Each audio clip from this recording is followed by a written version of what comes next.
call the meeting to order. This meeting is being recorded. Thank you. 6:36.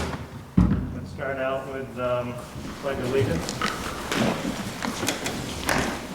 Pledge of allegiance to the flag of the United States of America, to the republic for which it stands, one nation, under God, indivisible, with liberty and justice for all. Justice for all.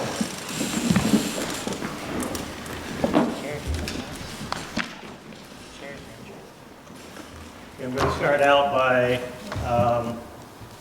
trying to improve communication in these COVID times, between a mix between in-person and online. So the council has worked to improve the quality of the dialogue between members of the public who seek to participate in the council itself. The return to in-person meetings is part of this effort.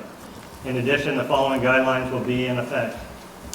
Public comment during the public comment period at the beginning of the meeting should be brief, limited to items not on the agenda, and used for making the council aware of a situation that needs some attention. The council will typically just receive the information and not engage in a dialogue. Public comment on a particular agenda item allows for a more thorough discussion. Those seeking to comment on an agenda item may do so after recognition by the presiding officer and may request recognition by raising their hand at the appropriate time. The Zoom hand raise function may be used as well. The council will no longer follow a roll call method for recognizing those who wish to speak. Members of the public seeking to comment during the in-person meeting will need to speak into the microphone and wear a mask so that the comment can be heard on the Zoom channel, and this is the table that you'll be using for public comment. All public comment periods are subject to reasonable time limits established by the chair based on the number of people seeking to comment, the length of the agenda, and the time allotted for the subject matter. Comments may also be received via email or conversation with individual council members. So with that, we will open up public comment period for those items not on the agenda. And we would ask that you limit your comments, state your name, and limit your comments to 2 minutes. So with that,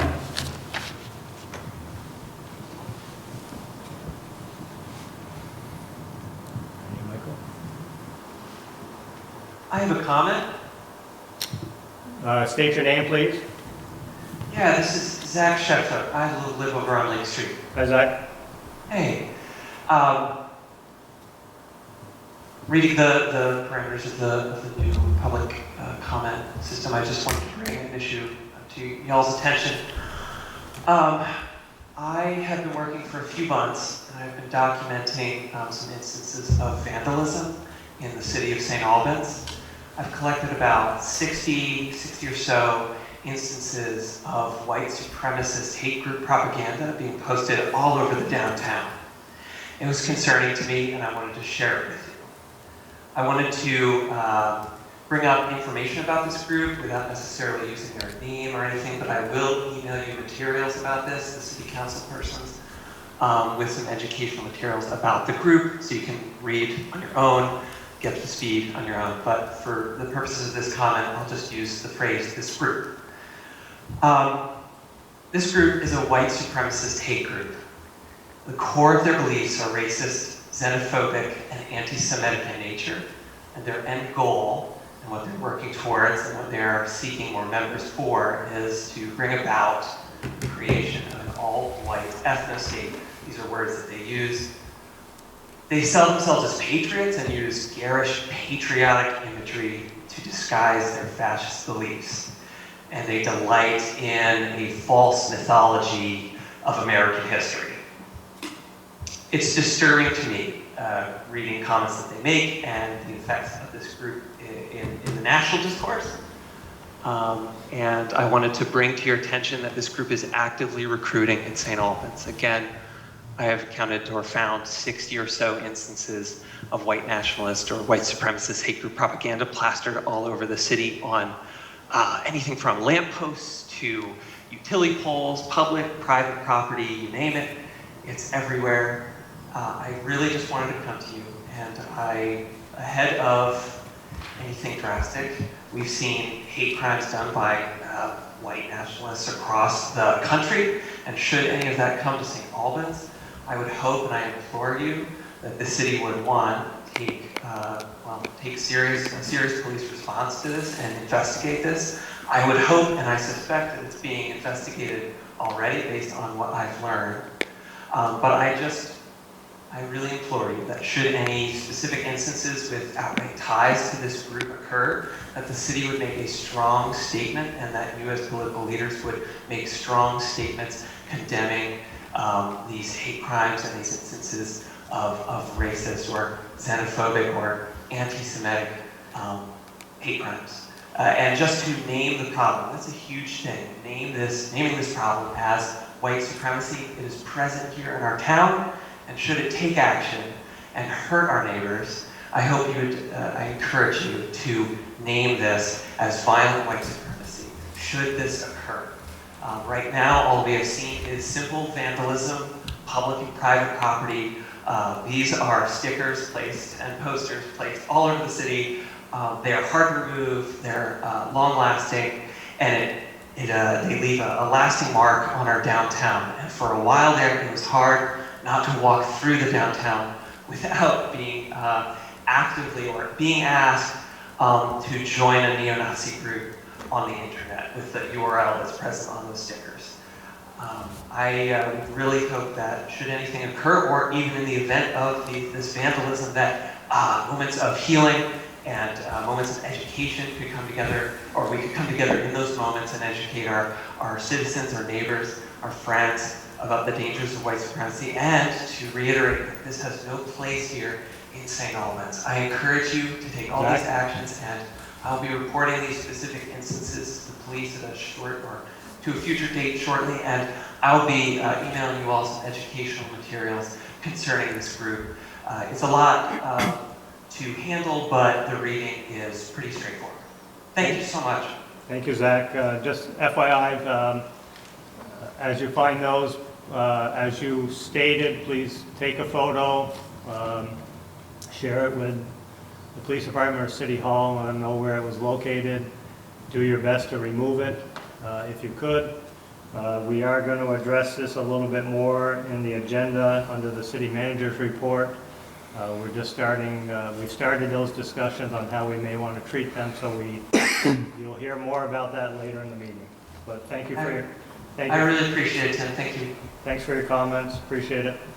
Could I just say as a matter of procedure that if you are using Zoom online, and I'm going to be kind of assisting the mayor just watching who's raising hands, if you're not familiar with how to raise a blue hand in Zoom, if you open the participants list at the bottom of the screen there and click on that, there should be a little icon to raise hand on there, and we'll see that, and that's how you can get called on if you're viewing remotely. Do you have any blue hands? I do not see any blue hands or sort of physical hands. If you're having trouble finding that, I imagine speaking up would be good. While we're all getting used to the format. Tanner McEwen has his hand up. Tanner, you have a comment? Yeah, hi, thanks, Al. Just to add on to what Zach was saying, and then another point too, but just quickly, I realized we're going to go into this later. I have seen and experienced actual recruitment by these organizations in, I don't want to name locations, what have you, but generally speaking in the bar scene around St. Albans, members of some of these groups are active and do recruit and do speak quite loudly at certain places and times. So it's not necessarily just a vandalism issue. It's something that should be taken serious by all accounts. And the second point I just wanted to make, and this is just a matter of looking at this new format, just a suggestion that perhaps the comment section follow the presentation so that people who want to comment can actually respond to what is being presented, so that there's, we don't talk or ask questions about something that you're going to be presenting. That's all I have. Thank you very much. Thank you, Tanner. Reese has his hand up. Reese? You have a comment? Yeah, hi everyone. My name is Reese Kelly, and I live in St. Albans City. I want to first thank you for keeping this in a hybrid format. Even without COVID, some of us have home responsibilities and it's difficult to leave the place. So I really appreciate that you've made it possible for more people to engage that might not be able to be in person. So I'm grateful for that, and also really appreciative of the changing of the ability to have kind of comments so it feels more interactive throughout the process. That was great. I don't know whose idea it was, but thank you. That's really nice. I think it makes us feel like we could be more in community with this, and I really appreciate that. I wanted to similarly just echo what Zach and Tanner were saying, but really focus, and I'll just briefly on, white supremacists don't really wear white hoods anymore. And I think what I hope to convey is that, white supremacy looks really different now. And that I think if we're not cued into what it looks like, we don't actually realize how scary and threatening and damaging it is for our community. And that a lot of it looks like this co-optation of what we think is really good, positive American patriotic symbolism. But if you follow the URLs and if you follow the links, you'll see that it's actually really scary, horrific, white supremacy, like the KKK, like Nazi Germany. Like there really is this philosophy and actions and behaviors and values and recruiting that's behind it. And I hope that just because it looks really different, that we start to build an awareness of how people are actually presenting these really scary and threatening values and behaviors now in contemporary society, and that it's really frightening going into a downtown where you see a lot of these stickers up everywhere. I think that I have not, lived in an era where this kind of hate has been so visible in the community that I lived in. I'm also relatively new here, but I imagine this is somewhat of newer to St. Albans. So just know that while it may seem like a sticker and a backdrop to you, that's something that other people will notice and feel like this community is not a place where they can be safe. So again, thanks for listening, and that we get to come back to this later. Thank you, Reese. Once again, I would encourage anyone who comes across these stickers or notices, then please remove them if you can. And then I understand that's just a starting point. Any other blue hands? I do not see anybody else. All right, folks, we're going to move on to item number 4, which is a Parks Commission letter and discussion. Andrew, are you leading that discussion? Jamie and me, will both be part of it. I think Angie's online as well, and she will chime in as well. So, Jamie, you want to come up? Or whoever. Hi, Andy, how are you? I'm all right. I've got both children tonight. My partner's gone, so we might be hearing from a baby, but that's okay. No problem. So you're taking the lead, Angie? Who's I guess so. I imagine that all the counselors and everyone present has read the letter that was drafted jointly by the Parks Commission members that are presently have seats right now. We spent a couple months working on it together, and just wanted to present it formally and have a good conversation based on this. So I wonder if anyone has any questions or any particular place you'd want to start with it. Or I could read it out loud. No, I don't think there's a need to read the letter. I would just maybe ask you to give an overview. Okay. The Parks Commission requests some clarification on our role as a commission. In order to better serve our community and better use our volunteer time, we'd like some input from the council on how best to define our work. And we've requested some guidance about whether the city wants to hand us some projects to think about, or if you want to hear more from us about projects that we've already thought about, or if we could look at a budget to see if there is a some limited amount of money that we could allocate ourselves without having to come to the city council. We joke a lot about how much we talk about trash cans on the Parks Commission, and I mean, we're really in the hundreds of hours, and partly that's because a municipal trash can for a park, even if it's a really boring one, can cost like $1,000. So it's expensive, but actually this is also small change when you're talking about a trash can in our fine park system. So it's just an example of one of the little items that we have wanted to be able to buy on our own.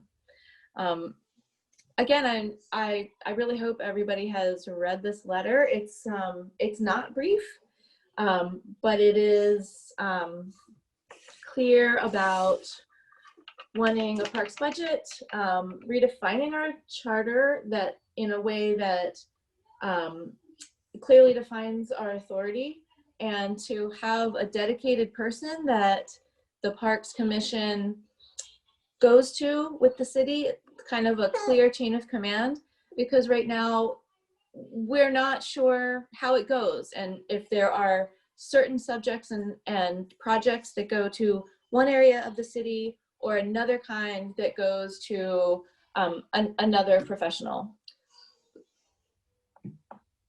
Thank you. Let me just jump in.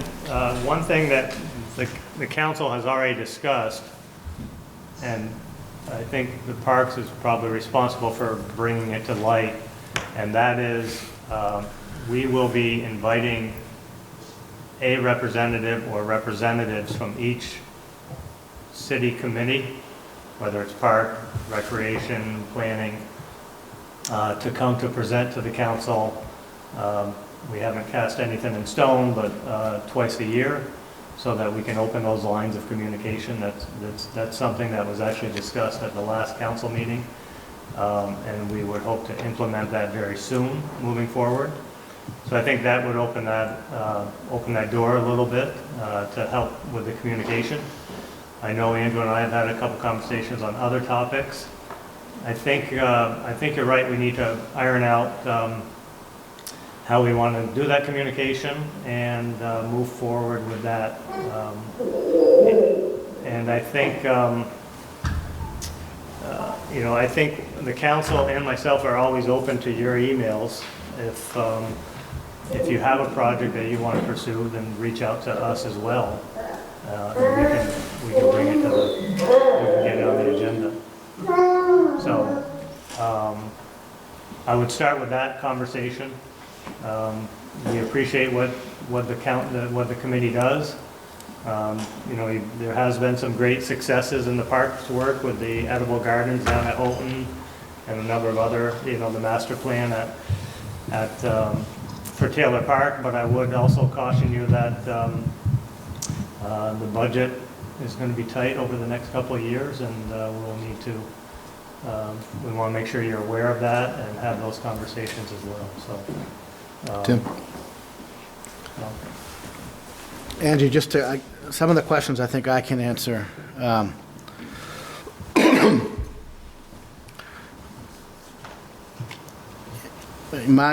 of my takeaways is, in reading the letter, is the board could use some advice and direction in how to access city government and how to move things through the process. And to that end, On the way up, everything has to go through the city council. The city council is the chief legislative body, and none of us have any money until they propose it to the voters and the voters say, yeah, we think that's a good idea. Once that happens, on the way out, it all runs through the department heads. And the budget's a plan, it's not a contract. And there have been years when we planned to buy a truck or a trash can, and managing the budget turned out differently than the plan, and we had to defray those expenditures into a future year. And so it'd be hard to say, Parks Commission, here's $5,000. We look forward to seeing what you've done with it. But what we could, and the problem is we've never budgeted a whole lot for the parks. And so when there's a great idea like trash cans, and I totally get it. I was just driving around the city this evening looking at some of our embarrassing trash cans in city facilities. But we've got a budget for those things, and the time for those is coming up soon. It's the fall budget planning season. I don't think we've ever asked for your input. You know, in that time of year, we're not always necessarily looking for new projects. But that's the place where you guys put on your advocacy hat and the squeaky wheel gets the grease, right? So that's the commission's job to follow it through the process and say, look, we really want to do a citywide campaign on trash cans, and we've done an inventory, and there's 20 of them, and we'd like to bang them out over 4 years, and here's our budget request for the first year. And then you show up at the budget hearing and bird dog that thing to be sure that something else doesn't squeak in front of it. And that can happen. That's the nature of the beast, right? Andrew's a staff person that provides support for it. That role is similar to the role that I provide to the city council. It's doing research, answering questions, preparing information. But the advocacy and the squeaking and the bird dog, and that's really up to the to the commission itself. Because Andrew's got a whole bunch of other stuff that he's got to get through, and he's only got so much political capital he can spend. So Andrew would continue to be your staff person. You can always connect with the department head, with Kelly as well. But if you have specific questions about something, generally I'm the best resource for that. Marty's our director of operations, so he handles a little bit more of the nuts and bolts. So between the two of us, one of us can get you an answer. But that's more on the way out the door, not the way up the chain.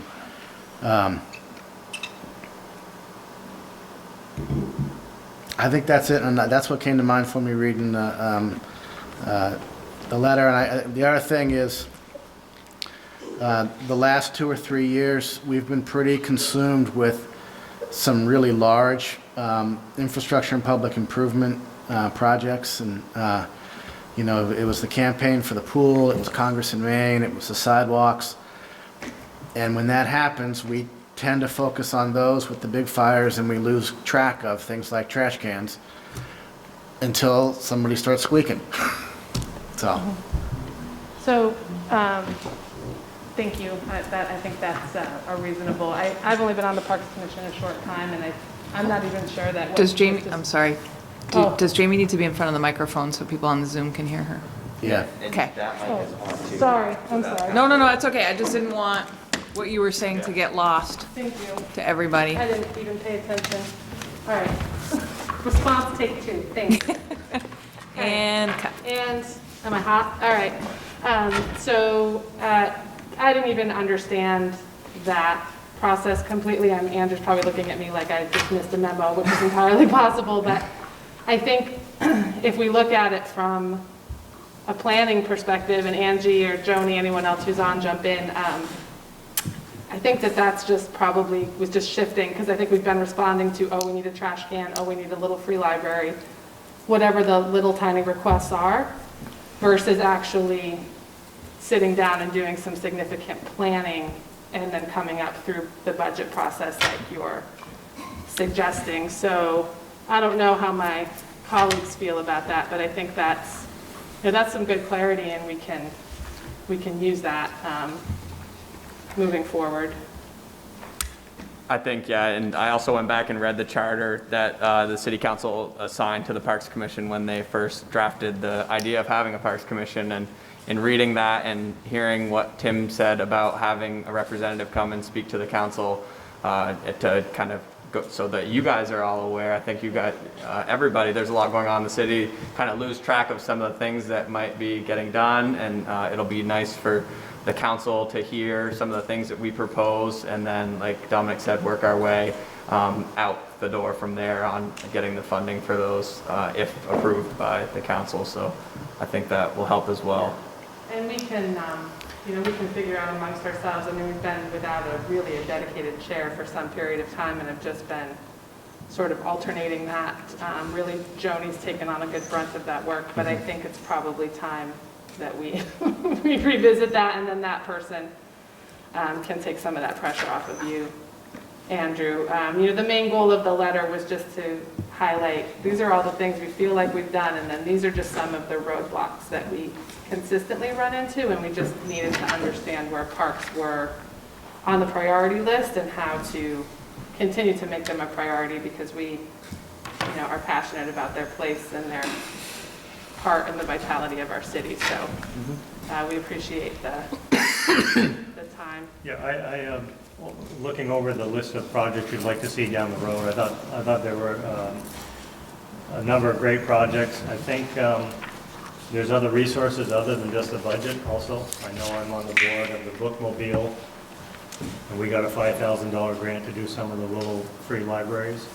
So I think there's grants out there, and it'd be nice to collaborate with woodworking at the schools to create those. So I think we can help maybe focus some direction and make some contacts as well. Okay. Once we start those conversations. So I think that's something that can prove to be valuable moving forward. Joanne McGann, you have a comment?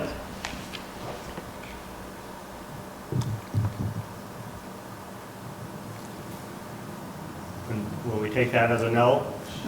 You may be muted. We can't hear you. Joni, are you muted?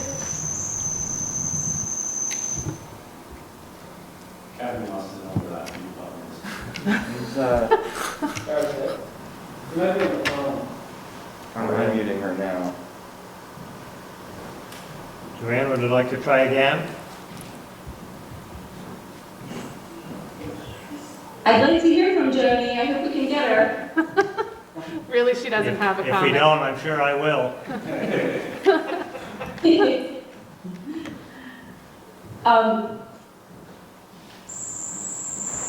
It sounds like she's.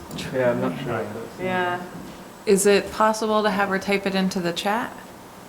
Chat's I'll gone. see Oh, it we if she took the does. chat off, right. Mr. Mayor? Yes, James? Yes, this is Jim Pokey. For those who don't know that I'm on the Zoom today. I was supposed to be trying to get on. I don't have the copy of the letter in front of me, but it seems to me that there was a portion of the letter where the Parks Commission also was hoping that they could get better communication from other organizations, the council or whoever is using the park for something or putting something in the park without them knowing about it. And I think that's a good idea too. I think maybe our staff person can let them know when something's going to be occurring in the park or something's being placed in the park.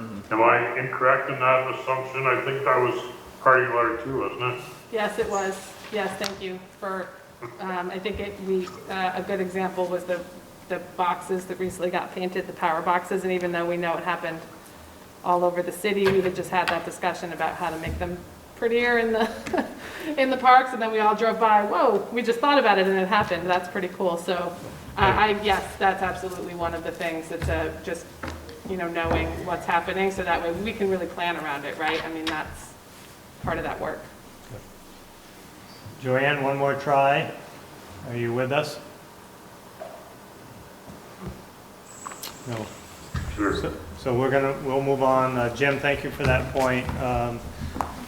So we're hearing better communication, which we hope we can do with the twice a year visits to the council, and communication through Dom, as well as any council member as well, for that matter. So, Tim, did you say 2 times a year for the commission to come to the council meetings? yes. I was wondering, what do you think about if we came to every city council meeting and kind of gave a little report and got a little report about the parks? If I had a concern on that, Angie, it would be that time restrictions, if we had every committee doing that. I would suggest possibly a written report, which we could include in the packets. And then we can, if there's something there, then the council can mention it or put it on the agenda as well. So, Jamie, do you have anything else you'd like to add, or No, Angie, are you? that's good. I think for right now, I'm hearing what you're saying. Angie, could I maybe jump in, Mr. Mayor? Sure. If you have some things that you'd like to see move up in between those public meetings, those of us who are on the council, you know where I live, come find us, lobby us about it, because while we may not want to have an agenda item where we do a report all the time, if there's a specific concern or something that's not moving, like that's how we can be responsive. And I before reading that letter wasn't aware that there was a feeling from those of you on the park commission that we weren't being responsive. So I was actually a little shocked. So, keep the line of communication open to the council, because we have so many different things going on, those big real estate projects that Don mentioned, and sometimes I enjoy the parks and I don't think of that, it just isn't top of mind. And, if you see something, tell us that you want it to be different, and we'll do our best to be responsive.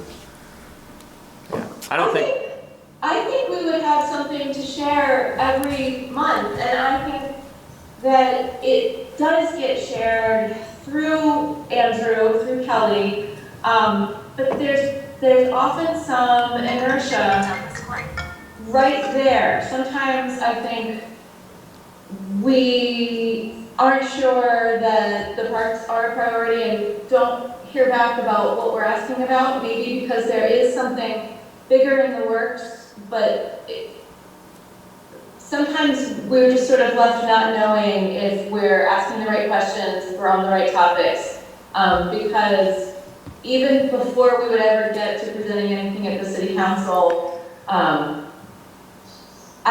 think there's been a question in my mind. Did the city create the commission because you want help from us, or did the city create the commission because you just want to bring things to us when you have certain questions? And I think what I'm hearing is you want to hear from us, but we're gonna have to really organize ourselves and work for allocations to the parks at all, since there isn't a budgetary allocation right now. Am I getting that right? Mostly right. There is one. It's just not very big.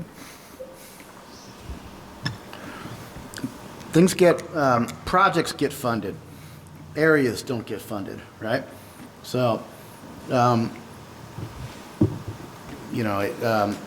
trash cans can be funded, fountain restoration is funded, new sidewalks in Taylor Park could be funded, all new tennis courts could be funded, all new basketball courts could be funded, and that's what builds the budget.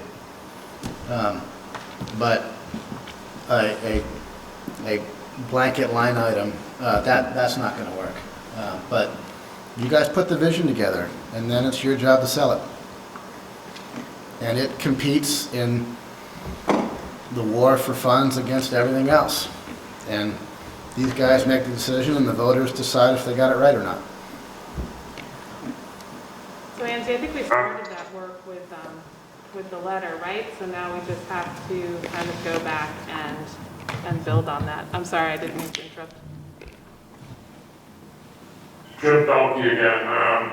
Now, I'm just speaking for myself, not necessarily for the council, but if you guys feel you need to talk to us more than twice a year, you can always ask the mayor, ask the city manager to be put on the agenda. I wouldn't say, gee, only twice a year can we go to the council.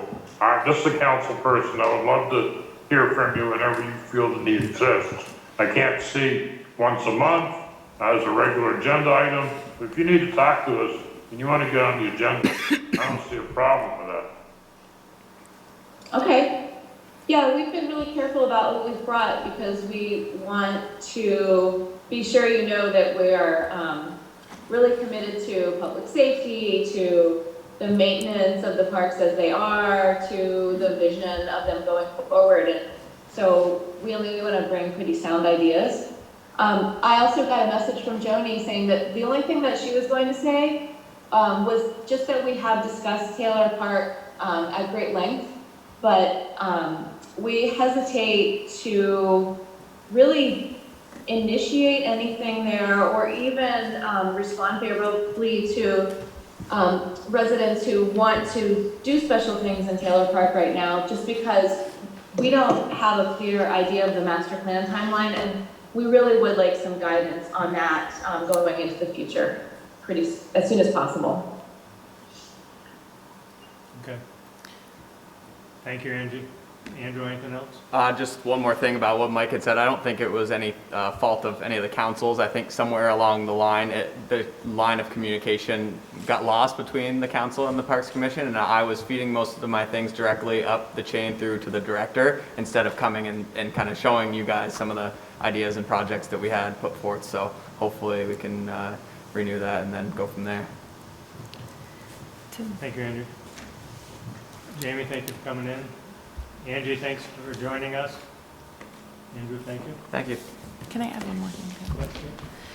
I think that this is something we should think about for all of the boards and commissions, because I think these guys aren't alone in not always understanding how the chain and the communication works. And when board changes happen, when you have turnover, when you have new people on boards, it's really natural to not know what this process looks like.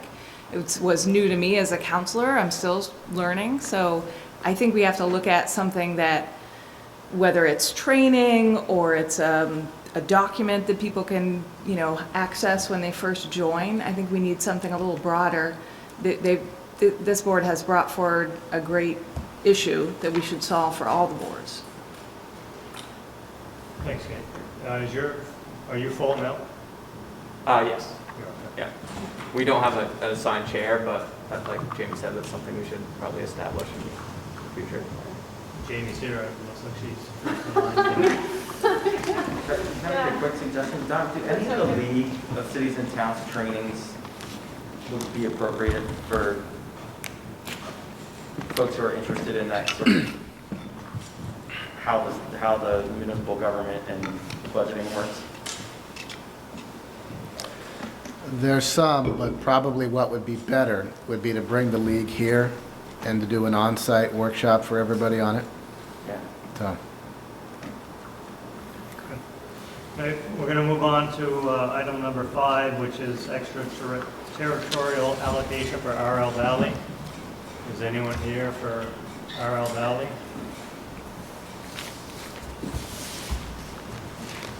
The request is for allocation for 10,000 square feet of retail for the Maple Fields convenience store. Question is that it's an existing site that sounds like they're going to get an additional business in the building, would be my guess. It doesn't specify, but no one's here from Valley's. I don't see any issue with the application. I would entertain a motion to approve that water allocation. So moved. Second. Motion by Kate, seconded by Mike. Any questions? Marie? No. You're good. James, you have any questions on the water allocation application? No, I'm good. Okay. Hearing no other questions or comments, all those in favor say aye. Aye. Aye. Anyone Thumbs opposed? up for me. Thank you, James. Anyone opposed? No opposition. The water allocation is approved. We would ask Brendan Deso to step up to the mic. Brendan is the St. Albans Town Select Board Chair. He and I had a brief conversation last week relative to economic development. And this is something that Brendan is initiating. So thank you, Brendan, for joining us. Thanks. Feel free to take the mask off if you're more comfortable. The floor is yours. Well, I was hoping to see Alderman Hawkins here to give him a little grief. I'll be able to call him tomorrow to give him more grief that he asked for an in-person meeting and then didn't come. I wrote a script for myself to follow. I'm going to do my best to follow it. It's a pretty important thing for the town and our residents and for Franklin County, so I'm going to try to hold to it. Mayor Smith, Alderpersons Pelkey, Bissett, McCarthy, Laddison, and I don't know where Hawkins and Spooner are, but to them too. City Manager Cloud, distinguished guests, and fellow residents of St. Albans, thank you for allowing me to be here this evening. And I want to say that it has been a sincere pleasure to get to know and to be able to work with you all directly and not through an attorney. So this group here tonight, along with the four good folks, I'm fairly fortunate to be able to call my colleagues on the select board. All understand that St. Albans is stronger when its two municipalities are cooperating and are willing to sit at the same table to discuss and solve our shared challenges. We've all proven that we can work to move beyond the struggles, battles, and animosities of yesterday with real purpose, and always with an eye on the promise of tomorrow. We've reignited a spirit of cooperation. The fact that I'm here to be able to address you tonight is proof of that. As a trustee of the St. Albans Museum, I take great pleasure in being reminded every time I walk through our beautiful museum that our community has a sincere and generational ability to adapt to changing times. We've been the butter capital of the world. Then we became the rail city with rail yard and rail-related manufacturing jobs for those of our residents who were not themselves destined for the tradition of agricultural excellency, which we continue to boast to today. Today, we have clothing, food, pharmaceutical, and governmental employment giants right here in our backyard. I believe our community and our region as a whole is at a crossroads. The conditions for economic success have changed and are ever changing. Regional markets of finance, commodities, real estate, and employment have all been turned on their heads due to the pandemic. And as local leaders, we need to begin to ask ourselves the following questions. As people turn to working remotely, how will this change impact our communities, how we provide our neighbors the services they expect, and could this trend have negative consequences for our grand lists? Will new age technology like artificial intelligence have positive or negative effects for our communities? Are we doing everything in our power to make sure our municipalities are preparing for both the good and the bad to come? How will we work together with our school district to make sure we're building a workforce to meet the needs of current employers and the employers of tomorrow? In addition to these new age questions, we have challenges of today that still need a robust response that has not yet been delivered. Will we ever reach our potential as a tourism and recreation hub if we do not fully address the terrible quality of our water in Lake Champlain?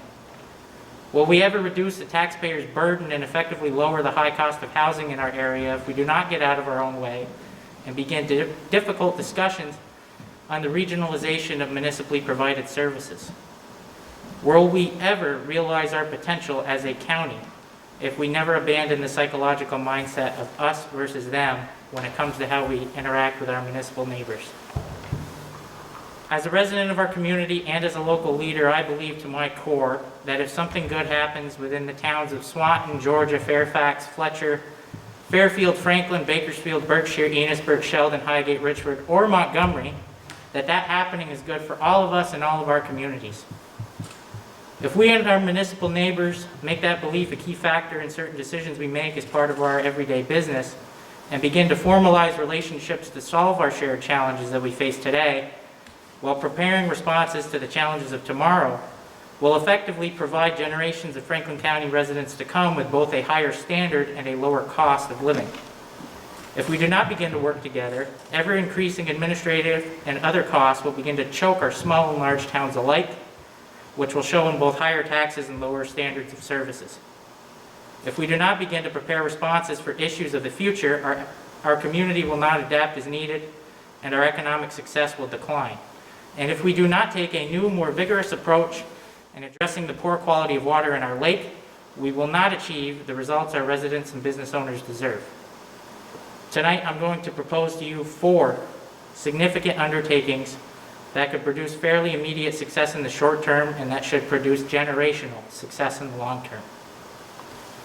To enable us to provide a more pragmatic and comprehensive approach to how we look at and create policies that affect our local economy, I propose to you that we immediately commit to forming a joint economic development task force for St. Albans made up of equal representation of the city and town. I propose that we first charge this task force with identifying hurdles that small and large businesses in St. Albans are consistently jumping over when interacting with our 2 municipalities. When those hurdles are identified, I propose that the task force invite expert opinions as needed and that they form concrete recommendations to both the Select Board and City Council so that as many hurdles as possible can be swiftly eliminated. This group's primary objective should be to make doing business in St. Albans easier. When we made our first round of recommended reforms, we should then ask the task force to perform a number of tasks for our community. They could work with FCIDC, our school district, and our area's employers to ensure that students are being offered courses that teach the skills our employers need. They could work to advertise their area to our friends to the north, and they could make recommendations to make sure policies in place and preparations are being made so that our community and our county can capitalize on the completion of the A35 to the Highgate border. They could routinely be consulted on policies and planning that could impact our economy so that we as local legislators can factor their perspectives when we make decisions. To begin the process of creating a joint economic development task force, I propose that the City Council, by consensus, authorize the mayor and city manager to join the town manager and I in building a basic framework for the task force to be further fleshed out by the group itself once it meets. When we have that framework ready, I suggest that the mayor and I call a joint meeting of the council and select board for discussion, consideration, and adoption.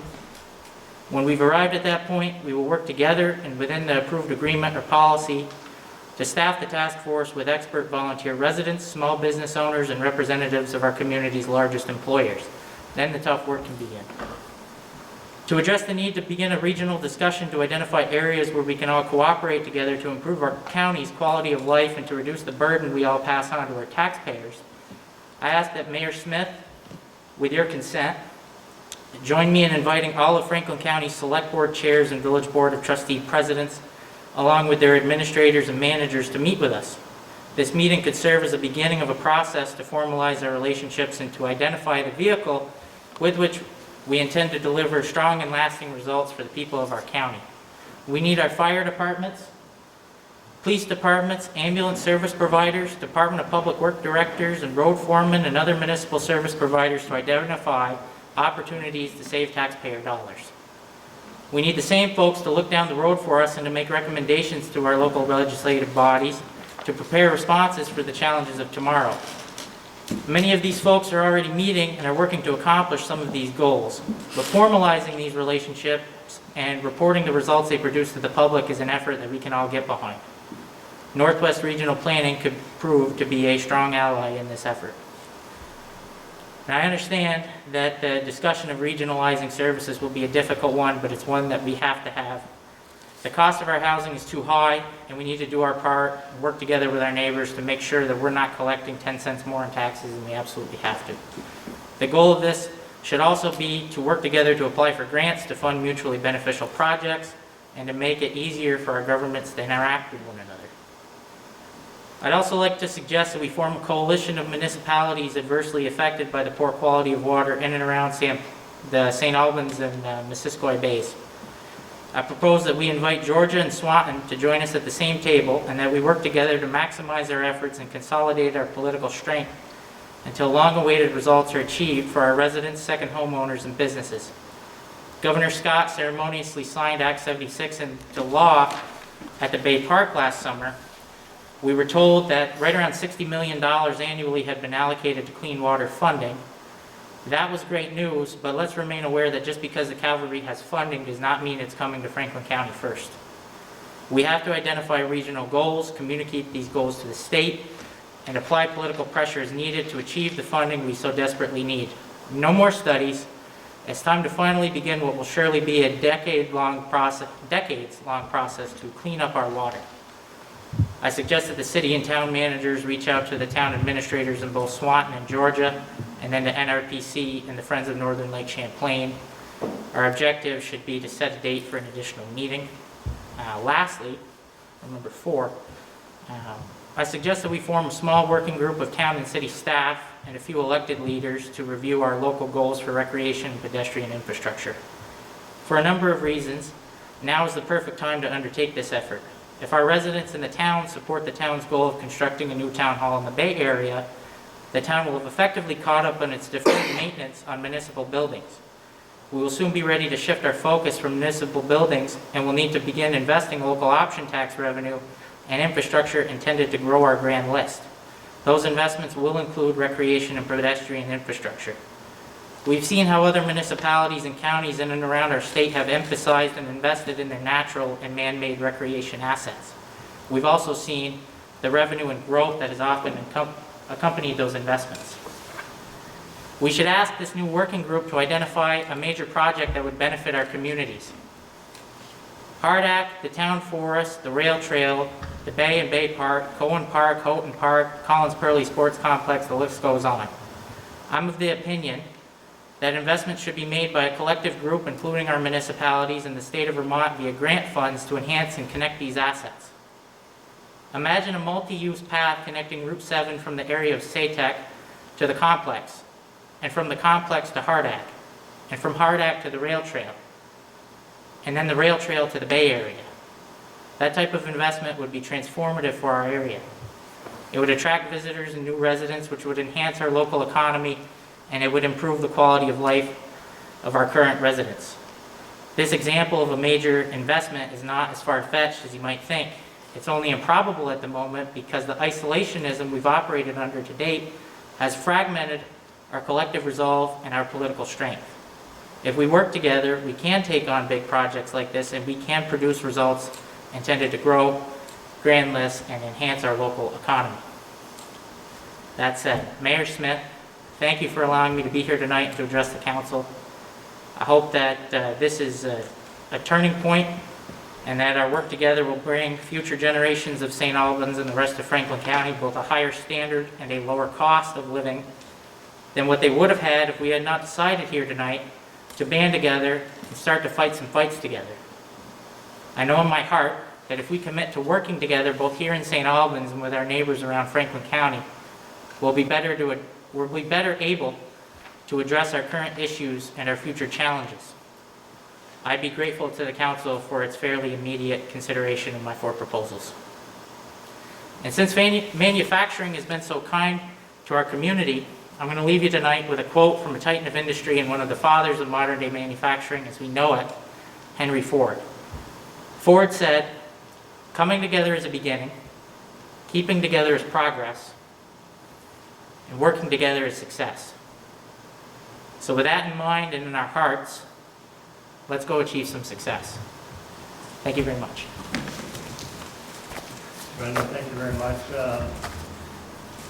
You make some great points. I think regionalism is becoming more of an important aspect of economic development. I think the outreach that you talked about, the 4 points, very visionary, and I thank you for coming and sharing that. Thank you for having me, Mayor. I guess my only one comment would be, Dom, 10 minutes isn't enough next time for Brendan. No, I need like 13 and a half.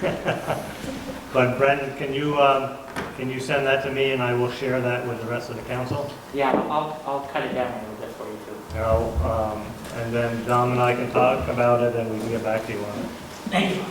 Thank you for taking the time to put that together and come here tonight and share that with the council. I appreciate it. Does anyone have any questions for Brendan? No, you read that pretty fast, Brendan, I'm impressed.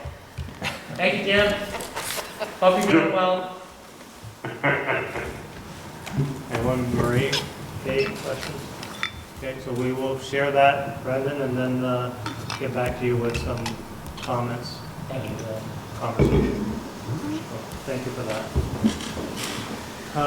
Dom, next on the agenda is Albans Hill Water Tower. Is Wayne here? Oh, there's Wayne. Come on up, Wayne. Yeah, Wayne. There's a chance they can buy a water tank. You want the mic, Marty? Or? No, you can take it. Before we get on to that, I just want to check it. Reese, did you have a question or a comment on that? Yeah, thank you. Again, this is Reese in Albans City. I just wanted to make one comment that if there is a business-oriented task force that's considered, that we don't just look at some of the largest employers in the region, but we also look at things like small business owners, women-owned businesses, minority-owned businesses for seats on that task force, if that's something that's being considered, if at all. I just wanted to make that point. Thank you. Yeah, Reese, I don't mean to usurp the city council meeting. It feels really cool as a select board chair to be able to do such a thing. We are thinking small businesses, maybe even more so than our area's largest employers. So appreciate your comment. With that, everybody have a good night. Have a long meeting. I've interrupted you enough. Thanks, Brendan. Thank you, Reese. Wayne, welcome. Good, thank you. How are you? Good. First in-person meeting I think I've been to since early March. So can you lay out, why don't we start first with what the situation is? Yep, sure. The water tower, Yep. and then what the solution is, or what the importance of moving forward is? Yeah. So I'm Wayne Elliott from Aldridge and Elliott, and something we've been working on here for a little while, and it was time to get in front of the council here with an update. I'm just going to kind of walk through the summary memo here. We finished up the preliminary engineering report here, and that was finalized and approved by the state, so it's pretty thick. I just tried to condense this for you. This primarily started back in November of 2018. The state did what they do. They're kind of the typical sanitary survey, issued a follow-up letter, and one of the big items on that list was insufficient water storage. You know, the city has one single storage tank up on Albans Hill. It's 1 million gallons, dates back to the mid-1950s, and so that was the primary area of concern. So based on that, they asked for a schedule from the city. There's a deadline of March 31st. They allowed a little more flexibility with some of the COVID-19 restrictions. We did the final report for the proposed project, and that was approved by the state in early September. We have continued the engineering work on this. We've done the survey, site survey up there. We've been working with the tank manufacturer on the site layout just to kind of keep the process moving forward. A little bit on the existing need, or project need. You have one storage tank up there. It's a welded painted steel tank back in the 1950s. It served its useful life very well. It's a total volume of about 1 million gallons. And as part of the work that was done here, so there was really two parts. There was the issue the state raised about the lack of our inadequate storage, and then it also became the concern about the condition of the existing tank up there. So in conjunction with the work we did, the city hired Suez Company to do a inspection of the tank. They issued their findings in September of last year. One of the challenges we had again was they had to, they put a rover inside to do the tank. They could do an exterior inspection, but with one tank, you can't take that tank out of service without affecting fire flow and also pressures at the hospital. So they kind of did the best they could with what they had, but ideally it would have been nice to have been taking that tank out of service for inspection. So we issued a report. You know, there was several items they identified: the paintings, coatings, structural safety, sanitary conditions, but really the recommendation of concern there, you know, there's work that's needed there to get that maintained in a serviceable condition and extend the useful life of the tank. You know, that tank's, you know, 50 some odd years, and moving forward it's going to need some work to get another 20 plus years out of it. But they felt very comfortable, even with the age of that tank and the inspection results, that, you know, by reinvesting in that the city can get another, you know, 20, 25, 30 years out of that tank. Interesting here about the storage at the bottom of table 1. So basically when the state's looking to see what you need for storage in your water system, you have to have your average day demands, which the city is usually a little bit under 2 million gallons per day of water. And then you have to have your fire flow protection. So in this case, you know, the state will typically accept 2 hours at 2,500 gallons per minute. So you need that up on the hill. When you go through the calculations based on where you are at, we're allowed to take the credit. You know, the city's unique because you produce water from two ends. You pull the water out of the lake, comes from the Midway pump station from the westerly end, and then you also pull the water from the Fairfax Reservoir from the treatment plant up on the east side. So pretty unique and builds in good redundancy. We're able to count the water that's coming from both ends. But even at your current year, you know, you still got a deficit of about 750,000 gallons.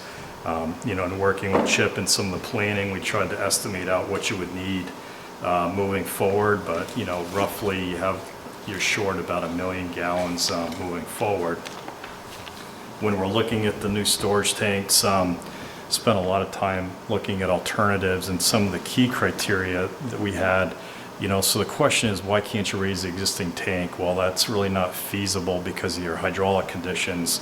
You have low pressures in some areas and you have too high pressures in other areas. So if we raise that tank, there's concerns about the age, obviously.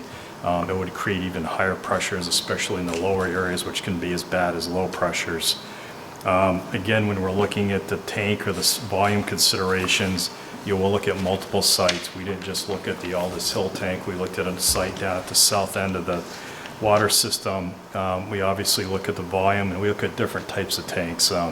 There's 3 or 4 different manufacturers out there, or welded steel, glass fused.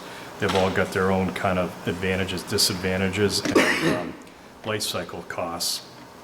As part of the proposed project, we broke it down into 2 phases. The first one was really the construction of the new tank. And the reason it's laid out that way is that's really your highest priority deficiency or need at the moment. And by building the new tank, what that does allow, once that's up to service, it allows to take the existing steel tank out of service and do the proper maintenance repairs on that. Phase 1 includes a new 1.2 million gallon pre-stressed concrete storage tank. It would be up and back of the existing tank or adjacent to it. We are putting mixing system in those tanks to help to improve water quality, to get turnover in the tanks. The other thing that by having both of those tanks in operation, the city doesn't have a lot of flexibility to move the water in and out of those tanks because that's really the majority of the fire protection for the city. By having the 2 tanks up there working together, we can modulate the water levels a lot more, move the water in and out. That helps to improve water quality in addition to odor and taste issues. The project schedule, really it's too late to really try to hit a November date, and there's a lot of complications with the mail-in ballots. So we based the schedule on a March 2021 bond vote for the phase 1 part of it. You know, again, the planned schedule here was to get the new tank under construction next year. If the council decided to do a March 2021 bond vote and it did pass, estimated construction cost for the new tank is about 1.6 million. The rehab of the existing tank is a little bit over $1 million, so total construction cost is about $3,100,000. Total project cost for each of those for the new tank is about $2.3 million. The existing tank rehab at 1.2 million, total of 3.5 million. Total project cost includes a 10% contingency. We honestly went a little heavier on the existing tank rehab because there's a little bit of uncertainty there until that can be taken out of service. Includes permit fees, short-term interest, other related project costs. The other reason for funding this, and just to be kind of clear, this is on a first come first basis, but as of July 1st, the state offered a great funding package, and basically up to the first million, they're offering 75% loan forgiveness. Anything over the million is 25% loan forgiveness, so that's some of the best funding I think I've seen in my career, obviously for many years. And again, just to emphasize, that is on a first come first basis, and you have to be kind of ready to go. The phase one on table 5 here for the state funding sources, assuming the city would be ready to qualify, you're looking at about $1,075,000 in that subsidy. The city wouldn't have to pay that back. The revolving loan portion is about $1,225,000. Total's $2.3 million for the phase one portion of that. So next steps here where we're at, if the city council agreed to the schedule, we'd want to jump into the design and permitting here over the winter and move that forward to try to hit the construction timeline of next year. And obviously have it to kind of determine, what the bond vote schedule and the amount is, the phase one or the phase two, or, both combined. So.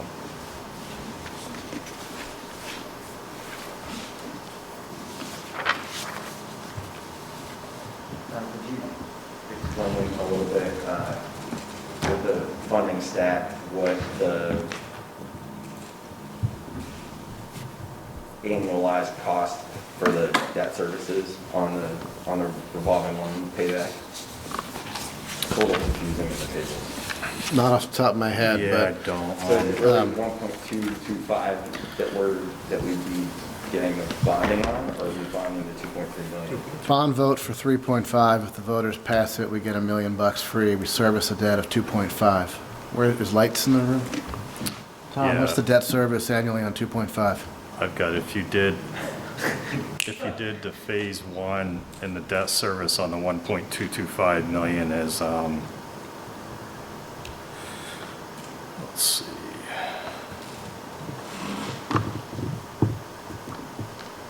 Is about $55,000 a year. The interest rate could vary on that a little bit. It's a maximum 3. I did it on 2%. You guys could even qualify for something better than that based on your current water rates and median household income, but it's in that range. Did you want me to run it at the higher number too, Don, with the phase 1 and 2, or is that? No, I think that's good. That gives us a good order of magnitude. I just wanted to get a sense. Yeah. Thank you.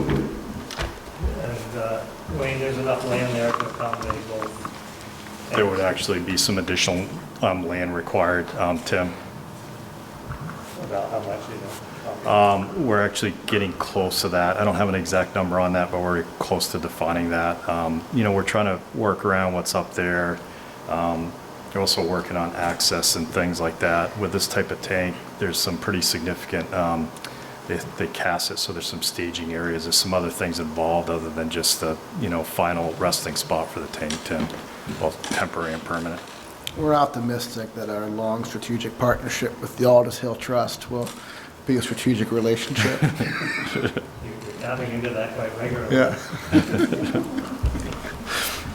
May prove beneficial for both parties. Can you just clarify or reinforce, Wayne, purpose of the existing tank, for those who, is mainly that fire protection or sort of insurance against a major break? That's right. So it's two things. It's really flow and pressure. So if you've got a significant fire in the city, it's all mostly gonna come out of that tank because you can't push enough water in from either side, and it's never designed to do that, to really supply the majority of the fire flow protection. It's sitting up there, and that's what it's there for. The other thing is on the pressure. It really helps to maintain and stabilize the pressures in the system, primarily the hospital. And that's the reason why taking that as service, it's not just the volume issue from the fire flow, it's also the pressure. You are pumping and gravity, the city tries to take as much water from the Fairfax side, just because it's cheaper, it's all gravity, it all flows downhill through the water treatment plant. But that isn't necessarily enough to maintain the pressures in the system, depending how that's all working. I'll throw a curve at you, and Dom and I and Marty have discussed this. So this summer, we had 3 or 4 runoffs that caused an overflow in the wastewater. Yep. We as council hear it quite often. Yep. Why would this be a priority over addressing that issue? Well, it's kind of different parts of the state, division. You're really talking about the CSOs, which are a water quality issue by one group at the state, versus the drinking water side, which is still a health and safety issue. But, if you're looking at the water side of things, again, my concern is that you don't have redundancy there. And if that tank was to create major issues, moving forward, Tim, unfortunately, the state has identified the lack of storage there to begin with. But a system this size, it's really important to have backup and run redundancy in those 2 tanks. It's pretty uncommon for a water system of this size not to have some backup there. And if you went out another 3 or 4 years and there continued to be issues with that existing tank, the problem taking that off of service really puts the city, at risk for, fire protection and operation of facilities at the hospital. So, it's a tough one. They're all important. I don't think anybody agrees that combined sewer overflows are a good thing. It's a water quality issue. The city's made a major investment in the last few years with a treatment plant, and the treatment plant performed very well, and the amount of phosphorus coming out of that is reduced significantly from what it used to be. And that's all going to ultimately help the bay and the water quality in the lake, but that's going to take some time. It's tough, Tim. It's not anything that a lot of other Vermont cities are dealing with. Rutland, Montpelier, Burlington, it's not just the wastewater treatment or the CSO issue. They're all the drinking. It's back to the aged infrastructure. You've got a tank up there that was built back in the 50s, and you could argue the city's got way beyond what its useful life was, and without some reinvestment up there, it's basically you're going to be building 2 new tanks instead at one point. So, you're balancing the impact to the water and the sewer rates. You've got multiple competing interests here, unfortunately, and it's not anything that anybody else or a lot of the older Vermont communities aren't, dealing with. Does that answer your question on the CSO stuff, Tim?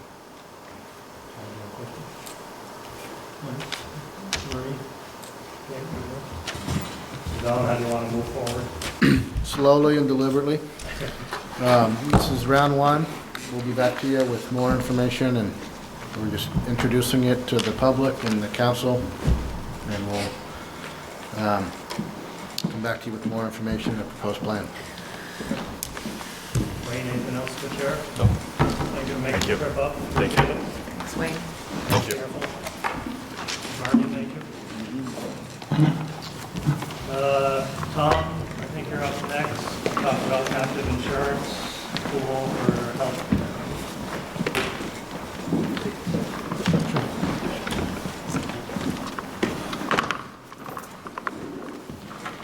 Good evening.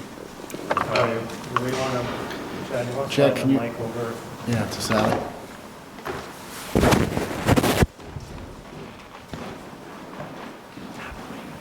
Thank you. I'll do the lead-in and let Sally answer technical questions. For a long time, we've had a consulting agreement with, at one point, the League of Cities and Towns and Hickok and Boardman, and the league has gotten out of the business, so it's just been Hickok and Boardman for a while. Going back 6 or 7 years on that advice, we converted from a premium-based healthcare plan to the current model with a high deductible, where the employee pays the first portion and the city takes on that risk. And that proved to be a real home run. For a number of years, our total healthcare expenditures were flat when the market was going, 6, 7, 8%. So we were pretty contented with that for a while, but we've stayed abreast of the changes with Sally's help. And the home run has started to feel a little bit more like a triple and then a little bit more like a double. And we look every year at our expenditures and what we spend on the deductibles in the city's portion, and we realize there's an awful lot of money that's going to the insurer because we're a really good low-risk group. We have a lot of young employees who just don't use their health care. Part of that drove the decision to work with the police on the no deductibles. So we've been looking at all that and looking at the rate increases. And for a while, there wasn't a good model to take further advantage of how we were positioned. And then about 18 months ago, I was introduced to captives for the first time at a meeting with H&B. And the conversation really started there, and it's this great way to join this large group of similar-sized employees who are all similarly situated and to take advantage of that lower risk. So instead of paying these monthly premiums to MVP or Blue Cross and Blue Shield, we'd be paying our claims directly and through some insurance products, managing our bigger risk for the huge claims, which Sally can touch on. The captive model immediately sounded really appealing. What worried me was, and it was a misconception I think, was I had assumed that we had to capitalize it on day one and put $1 million into this thing. So as it turns out, now that we've done a deep dive, we don't have to do that. There's a pretty small investment that would be required. And so it suddenly became a whole lot more appealing, and we suddenly had a little more urgency to move forward quicker. I think we were always on a path to kind of get there, but I was probably thinking 2022, but once the quote came in with the low capitalization, it all seemed a lot more appealing for this upcoming year. We're not the only ones. At least one of Vermont's larger cities is joining a captive, likely the same one we're looking at in January, and I've talked to several others, and we think they're a year behind us, although the rate increases for next year are just now coming out. So a few others might be with us. So we think this is the trend. This is not just a decision for a year. This is really a decision for a lot of years. So I understand it, and Sally can give detail. There's no legal obligation to stay in a captive. You don't sign a 5-year contract. But at the same time, you're taking on additional risk, and I really think of it as, at a minimum, a 3 to 5 year decision.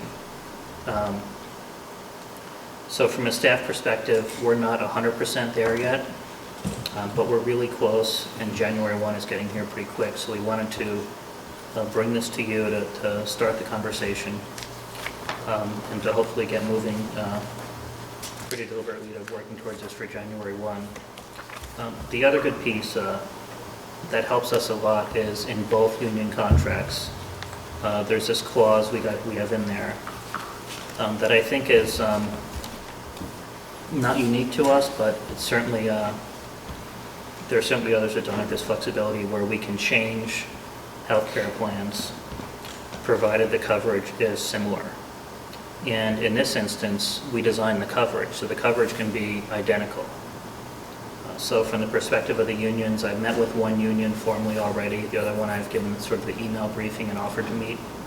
But we're well within our rights in the contract. And the Public Works Union basically said if this is the direction you want to move in, we're good to go. They want more information, they want some membership meetings, but that helps us a lot. So with my preamble, Sally's really the technical expert here who can give you the full briefing on some of the nuts and bolts of how this would work. Welcome, Sally. Thank you. Thanks for having me. So what Tom is presenting is the underlying funding of your health plan. We've kind of talked about the premiums, fully insured. You have self-insured, which you take on all of the risk, or you have captive funding, which is a combination. And you're buying the insurance piece to the catastrophic claimants because the city would not want to be on risk for your high-cost claimants in excess of $250,000. So you're buying insurance for that level, But anything in between, in this captive level, you're sharing that risk with other small employers. Small employers defined as 50 employees to 300. So you're making a capital investment to kind of fund this pool, and as you're having claims, you're drawing out of it. But when you don't have claims, you're sharing in the surplus of that with a potential return of those dollars that you've put in. That's different than fully insured. You're paying a fully insured premium right now to MVP, and based on your healthy risk, you're not seeing that come back to the city in the return of a surplus or anything. The other important point that I would make here is that Tom has a good idea of how your population, the demographics, young, healthy, but you really don't know because you're not getting any valuation aggregate data of that population and how the health claim dollar is being spent. Under the captive, you're able to see some utilization. By all means, it's de-identified, so you don't know who is incurring the claims, you don't know the diagnosis, you don't know the prescription drug coverages that they're having, but you're seeing some aggregate information, which is very beneficial to a city who is planning long-term for healthcare spend. So that's just another technical piece of it. Tom touched upon, you have a administrator that kind of pays your claims. ID cards are held in the pocket of the employees and their dependents. So no one's denied health care coverage. They kind of are covered under the plan, can see their providers, and enjoy the benefits of the plan that you currently sponsor. So those are some of the general highlights of it. What I really love about this is, from the staff perspective, we sort of wait every year and hold our breath when the insurers get their rate increases. And that's all we can do. We don't have any ability to manage it. We don't have any ability to see what occurs in real time. We see our deductibles and what we're paying, but otherwise we're really just waiting for that increase. And our monthly bills to MVP are about 50 grand even. So it's a pretty big chunk of the city's overall spend.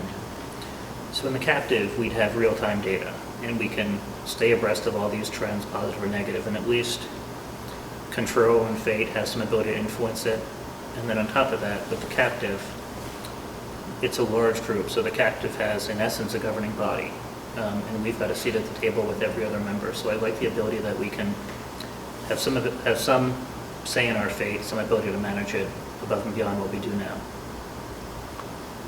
How many employees do we have now? Insured? Well, FTEs were, and this is another issue, in terms of FTEs, we're poking at 100. And if we hit that level, we actually go to a larger, to what's called large employers for health coverage. And the large employers have higher premiums than the mid-sized group we're in now. So we don't have 100 covered lives. We have, I'd say 65. yeah, about 65 covered lives. 65 of your employees take the current plan.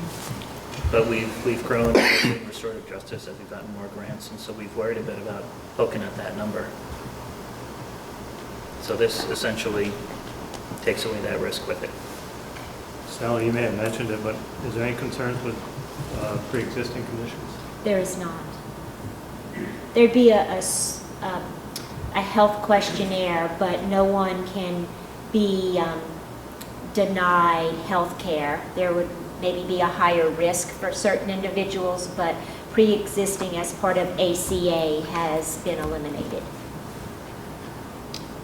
And Sally can go into the details, but I understand that the part of the captive, a big part of our expense would include stop-loss coverage. So in essence, we pay directly all the small claims. And if a single person hit, I believe your recommendation is around 30,000. So once individual covered person hit that number, the insurance would kick in. And then there's a secondary policy, I believe, The for even catastrophic over the claims. 250,000, yes. So when I looked at the numbers in some detail, the stop-loss coverage is literally a third of the cost of the entire plan for the year. It's a significant component of it, and that's something the captive bids out and gives you advice on, not something I'd want to do on my own. You know, I saw on your sheet you had percentages of what the savings might be. Did you put a dollar figure to it? We're not 100% there yet. We're pretty close, but based on what I've seen so far, it appears it's going to be well in the six figures compared to where we are today. So it could be a big part of next year's budget strategy. Well into the six figures down. Down. So versus absorbing the guaranteed rate increase of a pretty high number. No. So we can. Are there precedents for municipalities engaging in captive insurance? I mean, you mentioned one other Vermont municipality, but Yeah, there's a lot. Actually, years ago, I believe through the league, there was a self-insurance pull through the league, and the league got out of it. And this is, I don't know the dates, but it predates me by some years. Don might have some background there. It's essentially recreating the health trust. It is, but the health trust was self-insured at that time, Don, and it was Yeah. like 2010 when we kind of went to this carrier choice model. The trust was self-insured, so the league was at risk for every claim dollar, and they could not sustain that. Yeah. And that's what dissolved the trust. But this is combination of many groups joining this captive. And some of you may know captives exist in the workers' comp, model. That's kind of where captives, and you're shaking your head, that's where captives started. And so it's not a brand new concept. It's just been brought down into the employee benefit model.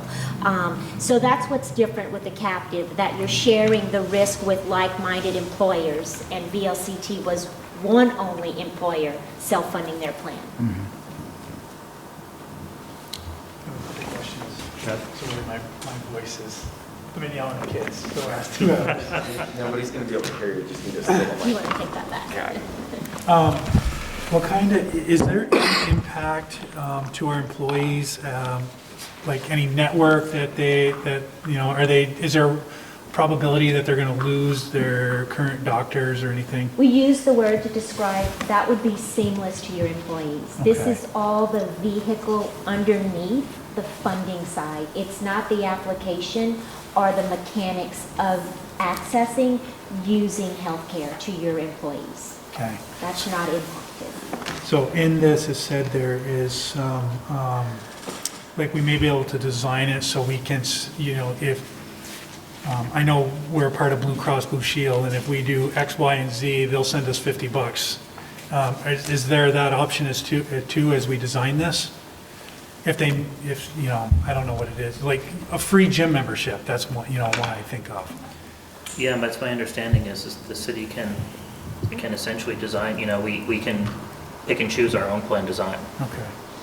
So In yeah, addition to that, whereas if you're doing those things, you're not seeing the benefit because you're not getting claims information to say that your employees have gone and have had their prevented. You don't know that now. Under this model, you would be able to see that, and you go through a survey that gives you credit for good behavior, population health management. And what you're speaking about falls into that category. So you would answer this question, yes, we participate in health programs and such, and you automatically get a deduction from your rate for doing that under this model. We don't know that employee X went to preventative care. I mean, that'd be a HIPAA violation, right? We just know the general. Okay. Yes. Thank you.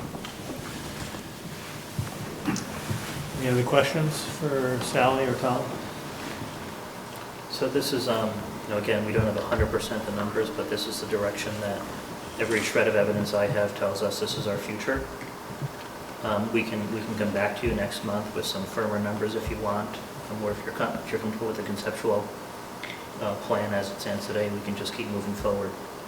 Why don't we do both? We'll keep moving forward, and as we have more information next month, we'll memorialize it or bring the question forward.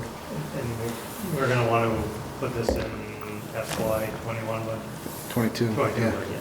That will Sure. kick in January 1st. Any other questions, comments? Hearing none. Tom, thank you. Sally, thank you for coming in. Appreciate it. So we move on to item number 9, which is the consideration of adoption of police department policy on internal affairs. Chief Lalonde is here to share the draft, and John will comment as well. What we will be doing is going through the entire draft and then opening up for public comment after that. So, Mo, I will turn it over to you. Thank you for coming in and thank you for your work on this. Good evening. Yes, this is quite a bit of work went into this. I think you all have a copy. It's an important policy that we worked on to make it all inclusive of everything that we want the officers and the non-sworn staff to follow when it comes to how they're going to be held accountable. Would you like me to literally read it, or do you want to go point by point, or how would you like to review this? No, I don't think you need to read it. Okay. Why don't we go through Okay. bullet points and, Okay. And the major aspects of it. Okay, we will do that. So I'll read the purpose of it because I think that's rather important, but the purpose of this policy to establish guidelines for receiving, investigating, and processing compliments and complaints made about individual officers or the department. This function is critical for the maintenance of professional conduct. The internal affairs function is often the basis by which a police department's integrity and professionalism are measured. So that kind of sums up why we spent so much time on this policy and why we hold it as an important part of the brickwork and foundation of what we're going to be doing moving forward with the police department. To make this, we went through step by step of how we wanted to build the policy and how we want to follow it and how we want to improve complaint process moving forward within the department. So there's 5 functions of it. We wanted to protect the public. We want to protect the department. We want to protect the employee. Remove the unfit personnel if need be, and correct the procedural problems. Policies generally are designed to protect the department. Normally, departments have a ton of policies. I don't know if we'll get to having 400 policies on the books. We may. If we do, if anybody violates policy, this particular policy will be the one we'll refer to if it comes to a disciplinary issue. This policy, again, is to ensure the integrity of the department. It's to guard the investigating of all complaints that are alleged misconduct by an employee against an employee, sworn or non-sworn.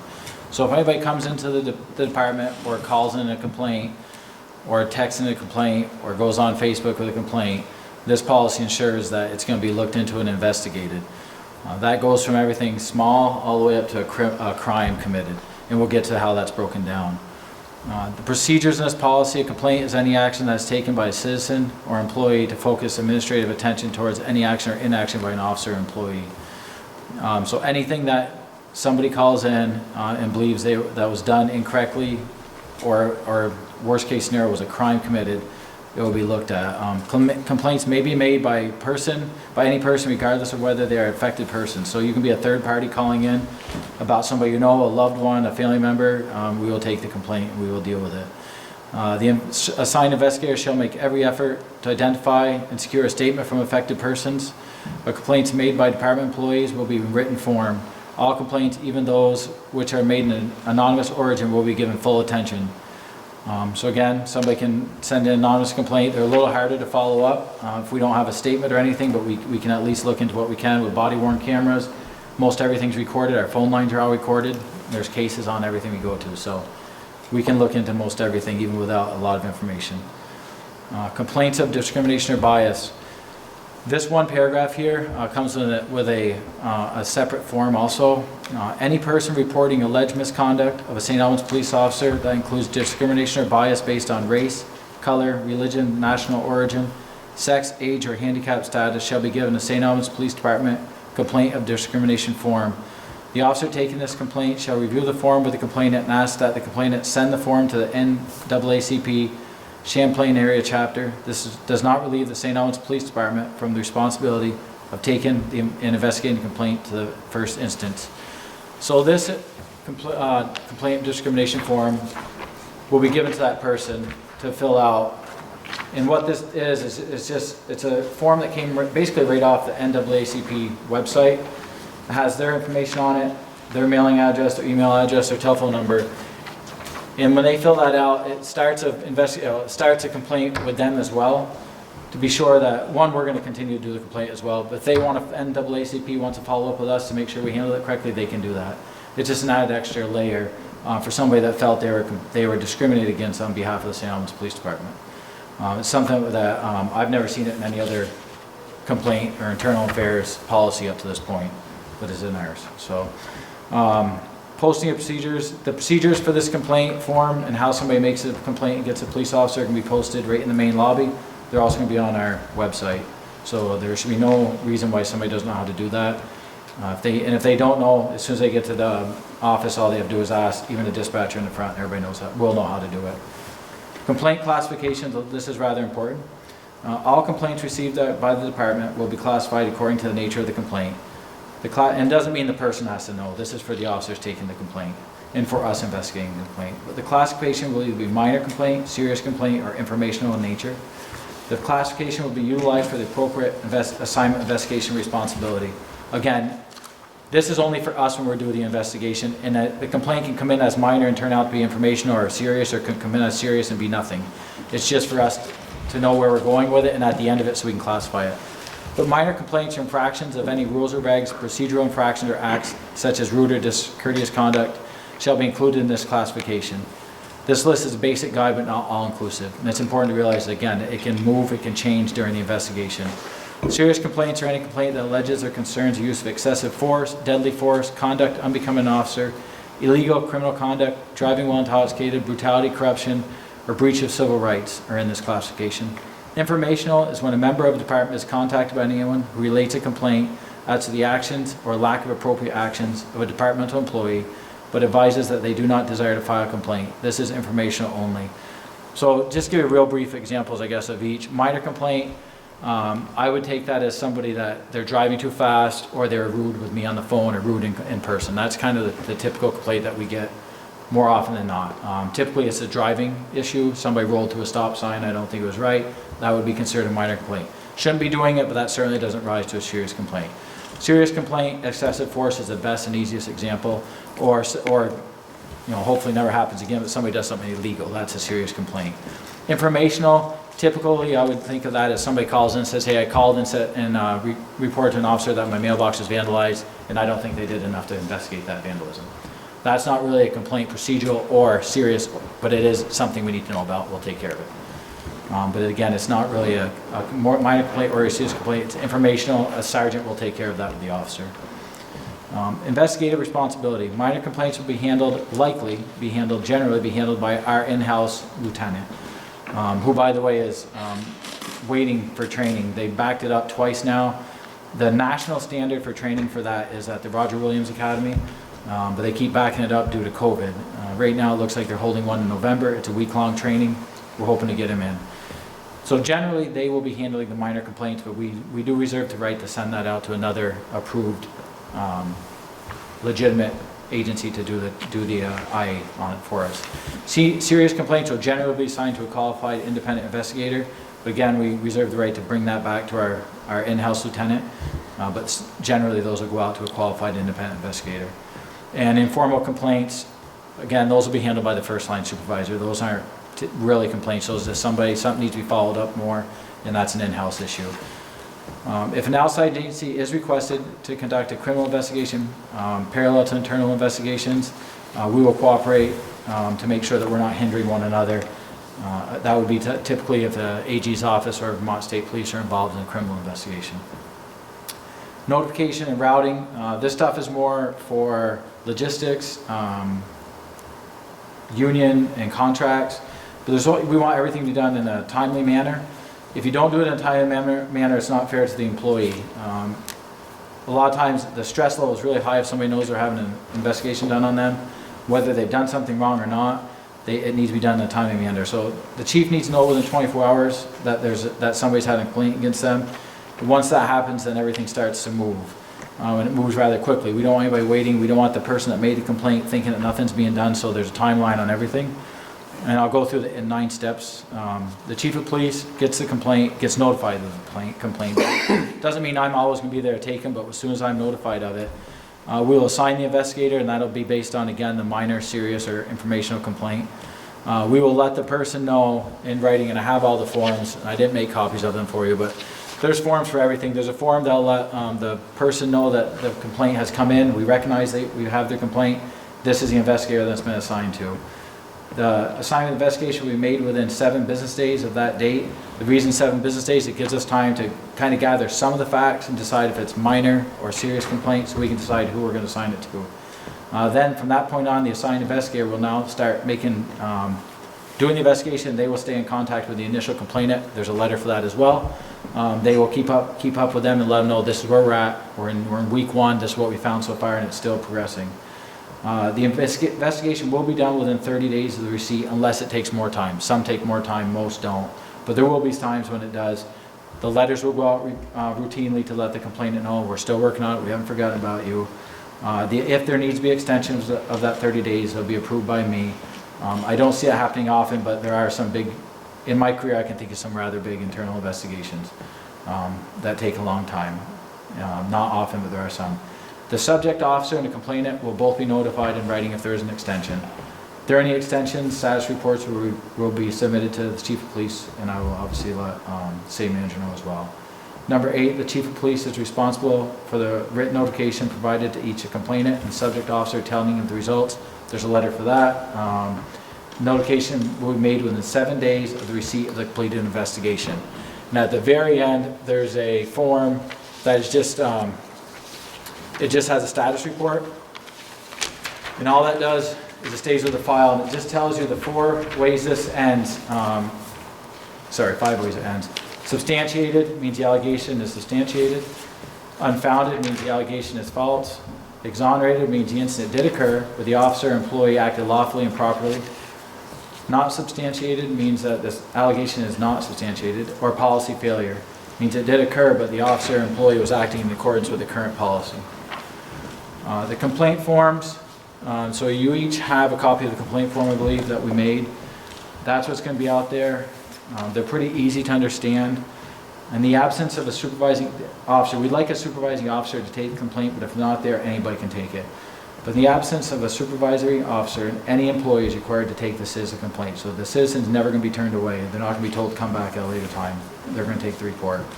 The citizen complaint report shall be read to complainant if there is any doubt as to whether or not they can understand the form. Before the complainant signs the form, they're going to reread it with them to make sure it's accurate. The acting supervisor, if what they receive, what they think is a serious complaint, they should notify the lieutenant immediately so the lieutenant can come in and interview the complainant, if possible, before they leave the office.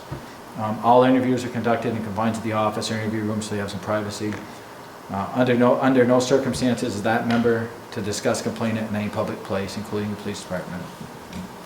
All complaints in the complainant shall be told they receive a letter in the mail so they know what's coming, so they understand that they're going to be kept up to speed.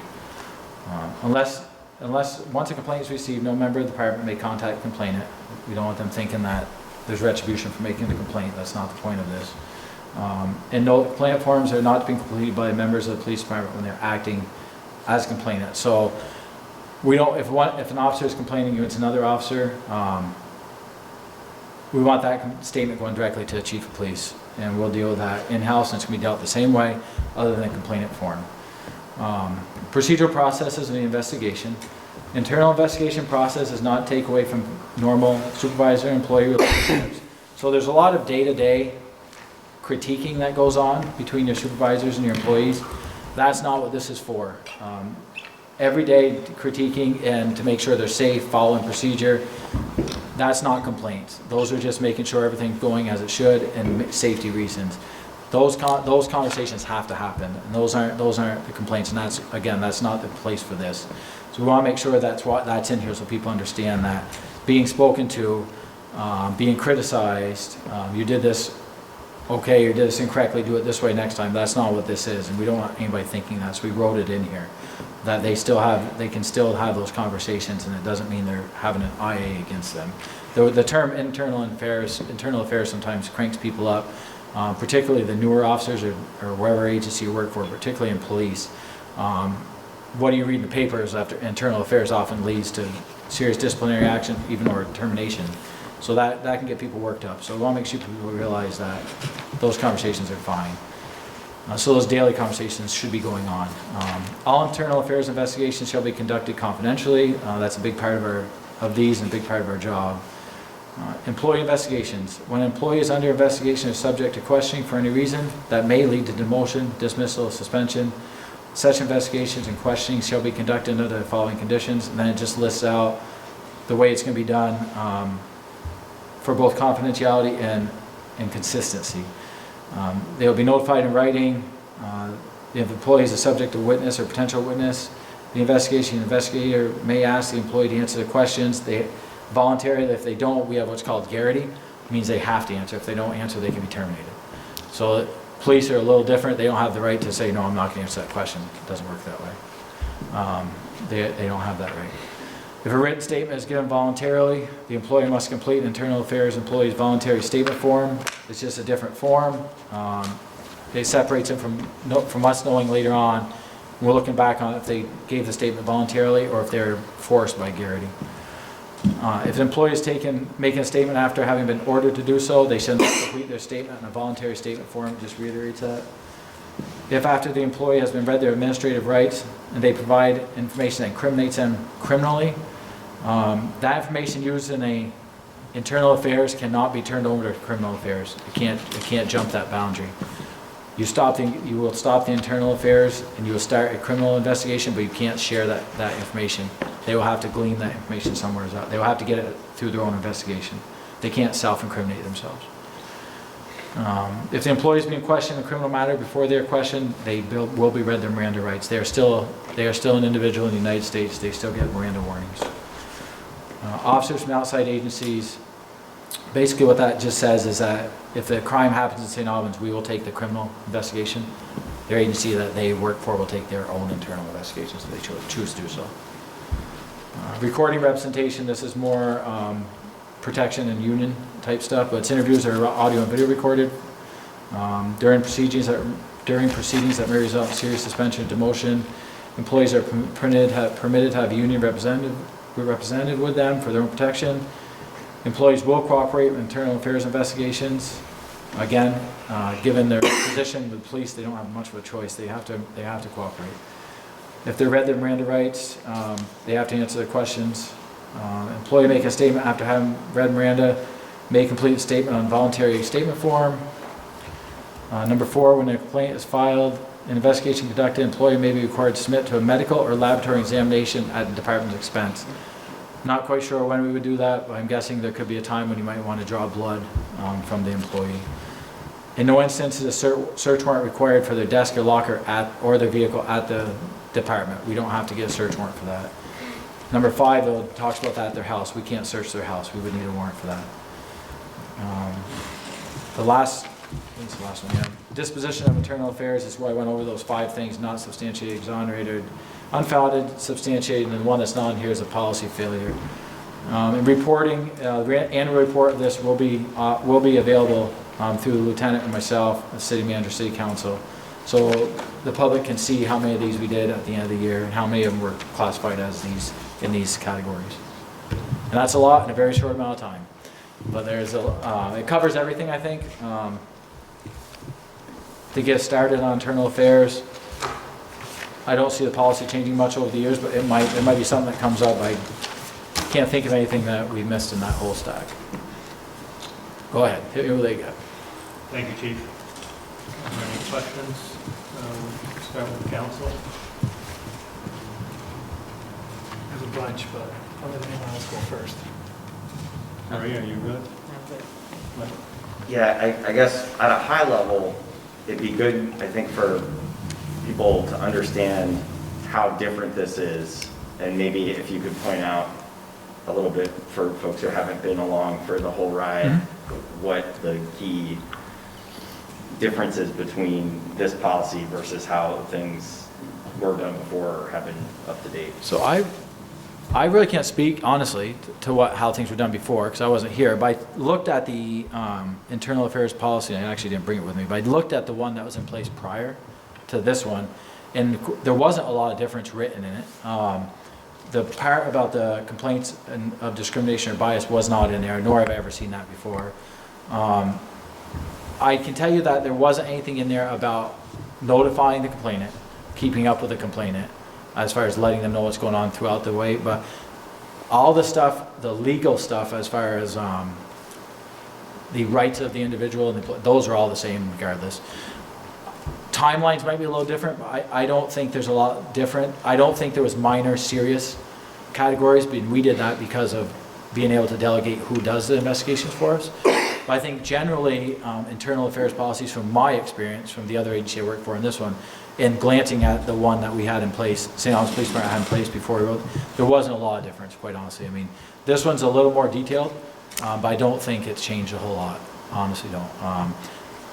This is just more detailed, and it definitely keeps the complainant in the loop a lot more. Definitely does. Mike, just to blow on some of those embers, the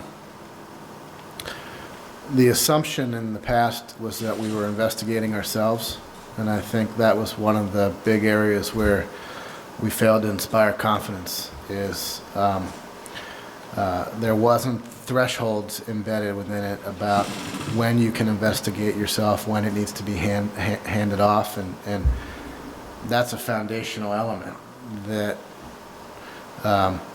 you know, essentially the chief and I would on every complaint that comes in have to look at the facts and say where does it fit, and something that's very that appears very minor because of unique circumstances might need to be investigated, treated as a major, and investigated externally.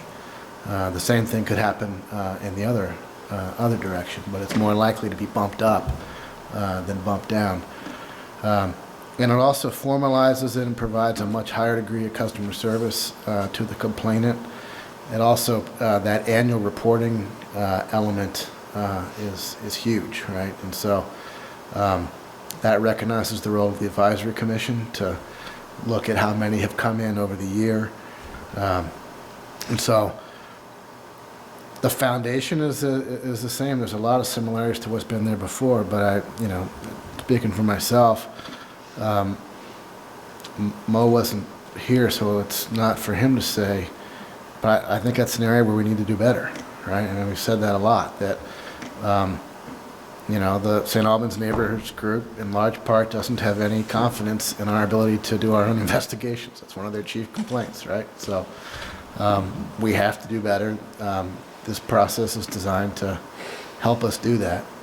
And we've recognized that we're going to continue to do some of our own. You know, it's $5,000 every time you bring in a consultant. You can't do that every time. But we're getting our staff trained so that we can do the ones that we are doing internally better. So it builds upon what's done, but I think it's important to recognize the sea change that this represents. Thanks. So to follow up on the, how you know when to classify into the different categories, will that information be part of the publicly available data? Because one of the things I'm wondering is, you know, it's going to be important to know that, for instance, 100 complaints came in as serious and they all got knocked down and internally investigated. I think what'll be released at the end will be the disposition sheet, so what the final disposition was. I don't think we got a copy. Yep, no, you did not. I can pass it around a little bit. And so I'll show you what was substantiated, what wasn't, and we can also put there, yeah, what was classified as minor, what was serious. And I think what we're going to find is most that do whatever they come in as will be pretty accurate to what they were, but the problem we're going to see is some are going to be bumped up based on intricate elements of it. The minor ones I think are more likely to be bumped up than bumped down. Well, there's going to be some little element that's going to trigger it to go up higher, and it's likely going to be either somebody's civil rights because of small, what could be coming as a small, sounded very small, could be turned very, very large very quickly. Right, and that's the kind of thing you would want to be able to tell. Yes. You looked at these and say, these are being handled appropriately, we can tell because they came in classified this way, they were ended up classified this way. We're not seeing this trend where we're making everything self-investigated. Yes, and so Act 56 to the Vermont Criminal Justice Training Council also help us classify that. They break it down to A, B, and C, would be in most severe to least severe, and that's loosely based on that as well. It's actually very closely based, except C is informational for C.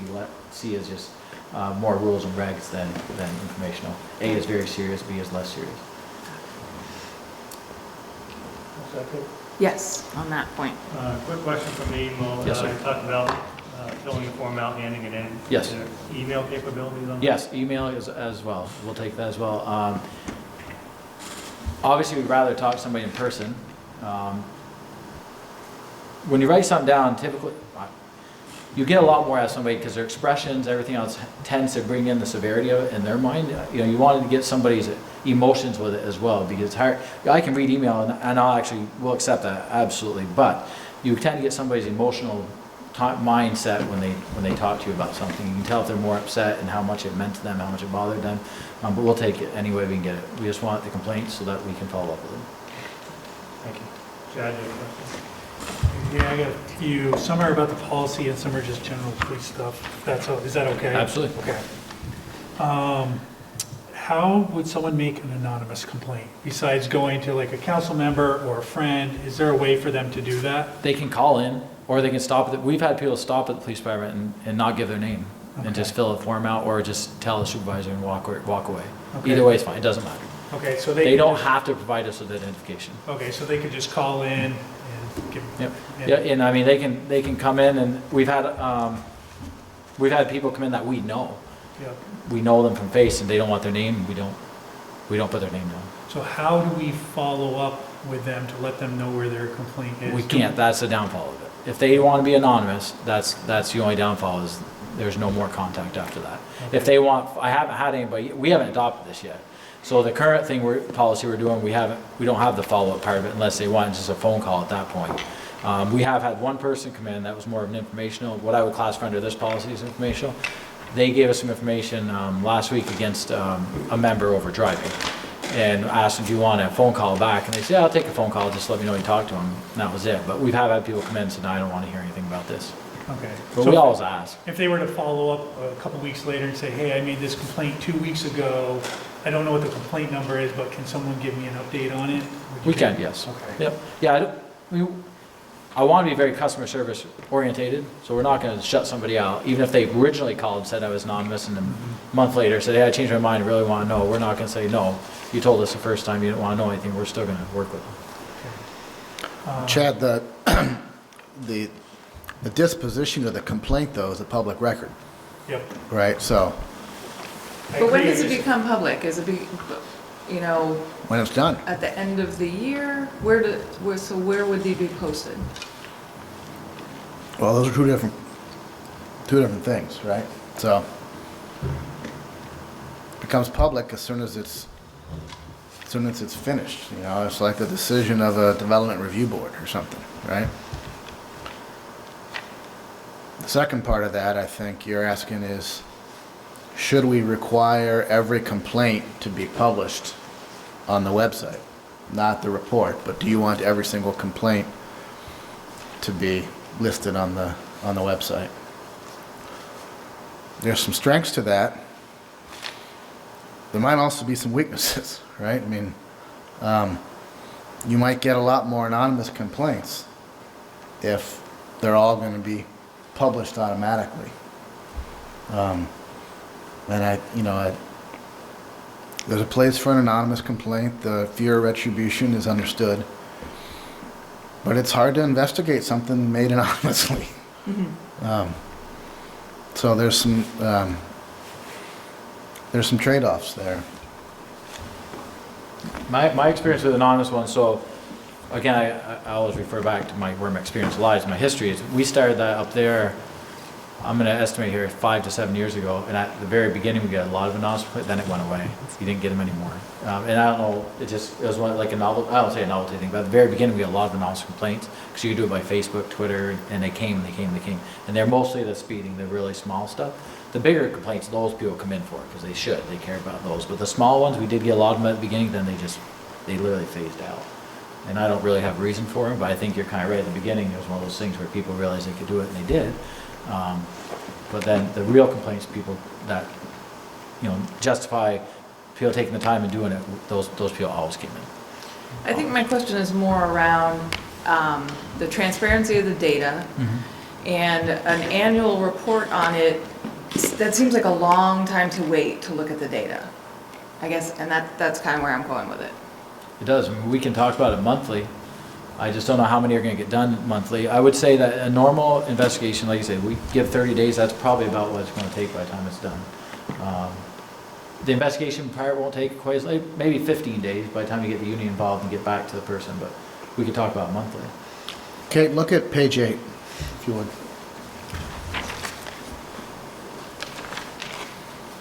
So the disposition of internal affairs investigation, middle paragraph there, the chief of police shall notify the complainant and the subject employee within 5 days of the conclusion of the investigation. Are you asking for something more? You want it not just to be notified, but published?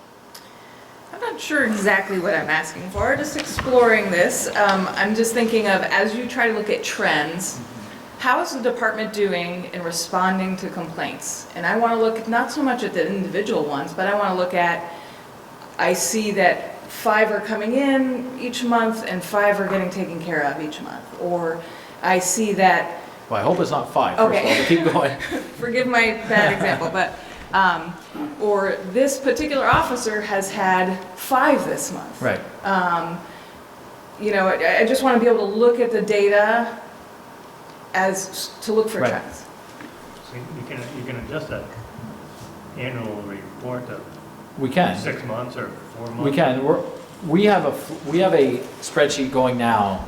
It's called early warning system is what we're calling it, and it keeps track of everything that you're talking about. It keeps track of use of forces, citizen complaints, sick days, late reports that we're tracking on every officer to see if we see a trend in any officer, because all of those are red flags. If there's an abundance of those or a trend in any of those, if an officer all of a sudden is having multiple of those, then there's an issue. So we keep track of everything. But as far, but that we plan on releasing yearly. And we want to look at it yearly. But as far as trends within the department, we can release it whenever you want. It's just a matter of, the numbers hopefully are going to be very low. But we certainly, if we saw an uptick, we can do it. But a word of caution, we have one individual right now that has called and complained about everything we do. That you could look at that and you could skew these numbers very easily with one person's complaints about absolutely everything that happens. And they're calling on the average of 3 times a day. So every single thing we do is a complaint. If you want to do it, it doesn't rise to an internal, but technically it's a complaint form every single time. So you have to be careful on those. So we have to decide how we're going to document that too. But as far as a full internal affairs complaint, then draws a full investigation, I think you're going to see far less than 5, and it's a matter of, if we saw a trend, we could certainly update the council, but I'm not sure where you want to publish it or how you want to document it. I'm open to any suggestions. I want to be transparent as we can, I'm just not sure.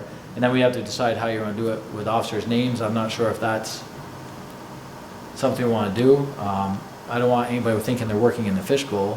Even though we are public, we are doing that, but we have to decide how that wants to look. Where does social media come into this?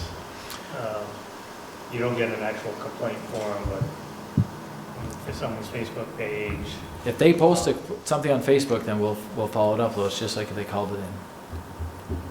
If they put enough information for us to follow it up, we will follow it up. And we see it. And we see it. That's correct. That's the other thing. Sorry. No, go ahead. Go ahead, Jim. No, sorry. I really don't think officers' names should be used on any anonymous complaints. I think verifiable complaint, something that we can verify actually is something that occurred and we're investigating. If you want to use the officer's name, then fine. But I think just the accumulation of complaints, and some of them may be totally bogus, I don't think I think that's going too far with the transparency. Thank you, Jim. Okay. Chad, you have any more? Yeah, I have a few more.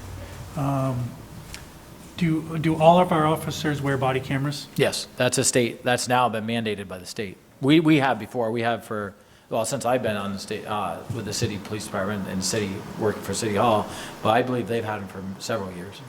How long do we keep that data? That day stays in the cloud, so it's there. It's there? Yeah, if it's been tagged, which means associated with a case, it's there forever. It hasn't been tagged, it's only there for about 3 months. The issue is the cost of that data, and it's, we're in the process of buying more storage. It's cost about $35,000 a year right now. Wow. Okay.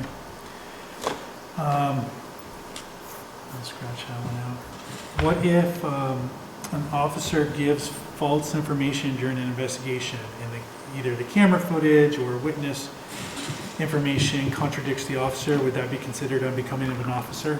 So in the state of Vermont, if you're caught fabricating or lying, there's not an attorney that'll prosecute your case, so your career's done. We just terminated somebody for that. You won't survive that. I'll never. In my 20-year career, I've seen a lot of people walk away from this job for that reason. Okay. Last quick question. Is there a process for officers policing other officers? So a way for an officer to make a formal complaint against another officer? The only thing we ask, they don't do it on this complaint form. They do it directly with the chief or lieutenant, and it's on a regular statement form. Absolutely. Yep. And that's part of our, you will see that in one of the next upcoming policies, which is written in, it's the duty to intervene. It's also a duty to, it's same as policies. Policy violations, the same, they have to report a policy violation. Thank you. Any other questions before we take public comment? I have just one more. Kate, there's one more. I was pleased to see the piece in here about making sure that the complainant understands the form. Have you thought about language barriers? So we have an interpreter surface, that we can call. It's a little cumbersome. We've had that in multiple cases where it's cumbersome to get somebody on the phone. So I think in these cases, if that didn't work at that time, hopefully we can get them back with them to do it. But we do have a service that we can call. It's the same service that all agencies use in the state of Vermont. But again, it's cumbersome. Sometimes you can't get anybody on the phone for all languages. But we could certainly slow this process down. This is like we're processing somebody for DUI or something where it's time sensitive. We could slow it down, I think, if we could get at least enough information to get their name and the contact number. But yes, we have talked about that. Thank you. And that caveat should be known, right? I mean, you've got some timelines on turning this around. Yes. Yeah, well, timelines don't start though until we actually get the form filled out, so we're fine. But all of our officers, and particularly our dispatchers, who are the front line there, all know they're very fluent on the interpreter services. They're very good about how to get a hold of that, so. Everyone's good? Reese has his hand up. Right. Oh, Reese again, sorry. Reese, you're up. All right. Hi, everyone. I've got a bunch of comments, but I'll put it in the context that as part of my paid professional role, I actually investigate and coordinate the investigation and response to complaints of discrimination, harassment, and bias. So this is something that I'm knee deep in on a day-to-day basis, and very familiar with the process. And I appreciate that it's put in the context of the business imperative that for us to do our jobs really well, like we have to ensure that we are creating services that are free from unlawful discrimination and bias, right? So I think that was really great to have that within the purpose. Something that I think is important is to use, right? So like there's an angle of this, which is writing the policy from within an organization. And then there's the angle, which is like the person who is potentially a complainant, right? And one of the things that I've learned in doing this work is that we really need to use language that complainants are attracted to and understand that I will be taken seriously and that my complaint will be taken seriously if I bring it forward, right? Like, we actually can't just assume that that's what someone is coming, like that's where people are at, right? So one of the things that I think is important in doing that is using language that shows what you don't tolerate within your workforce. And so I know that you've listed the protected classes of saying, you know, race and nationality and sex, but you can go beyond that, right? Because if really this is an organizational statement of saying that we're not going to tolerate discrimination and bias, you can add things like sexual orientation, you could add things like citizenship status and ethnicity, like things beyond that I would actually encourage you to do, because the more you name, the more people see that you actually don't tolerate those behaviors. You assume that we know that, but we don't know that until it's written down. So if you like write, you know, more, identity categories. I know it might seem like, wow, that's a really long list, but there's a purpose for doing so as people see themselves in that. I also think it's important to note that you can arrange translation services, like that's something that's either in the policy or documented, that you could provide accommodations for people with disabilities, or again, they don't know or don't think they can report if it's not clear up front that you are going to make this process something that they can actually engage in.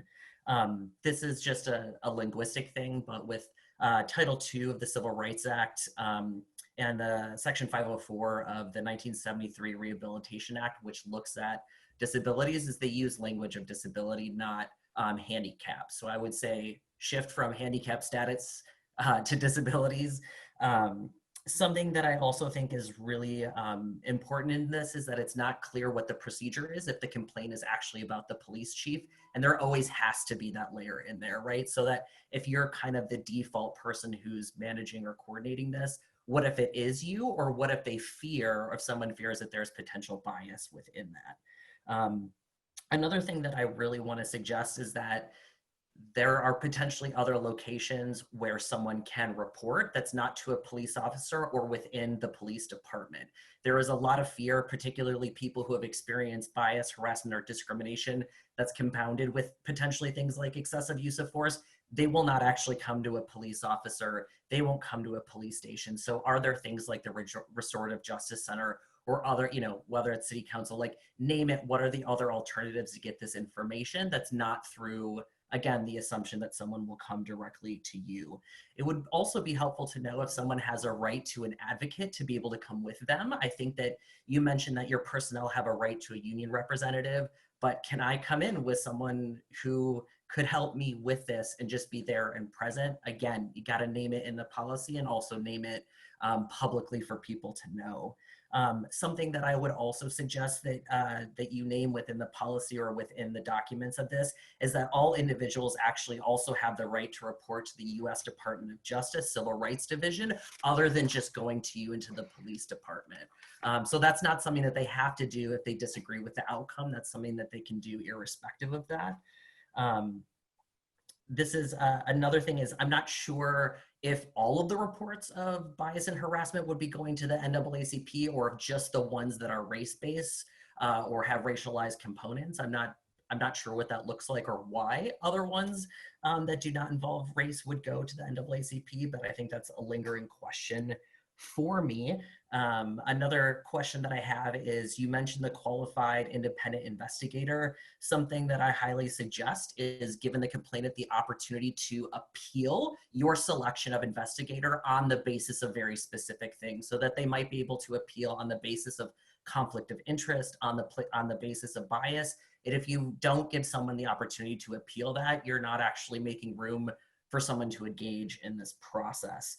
Something that you also mentioned, and I think needs to be explicit within this policy, is anti-retaliation language, that like someone is protected from retaliation for coming forward. Again, a lot of this stuff you see is status quo, but if you don't name it, people don't know that's how you actually operate and will have the fear of retaliation if they don't come forward and say it.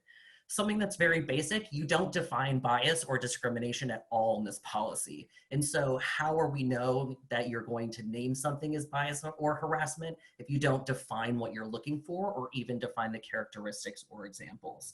Something that I would also suggest is giving the right of the complainant to appeal the decision of the investigation. You can give them a timeline. You can say, this is who you appeal it to, under what basis, but every complainant should be given the right to appeal under specific circumstances. So I know that's a lot of policy and a lot of logistics, but within procedures, again, I handle this work under doing investigations and coordinating responses to harassment, bias, discrimination under federal law. And these things are just general practices that we have that I wanted to ensure were actually within this policy so that I was operating within the larger realm of best practices in this world.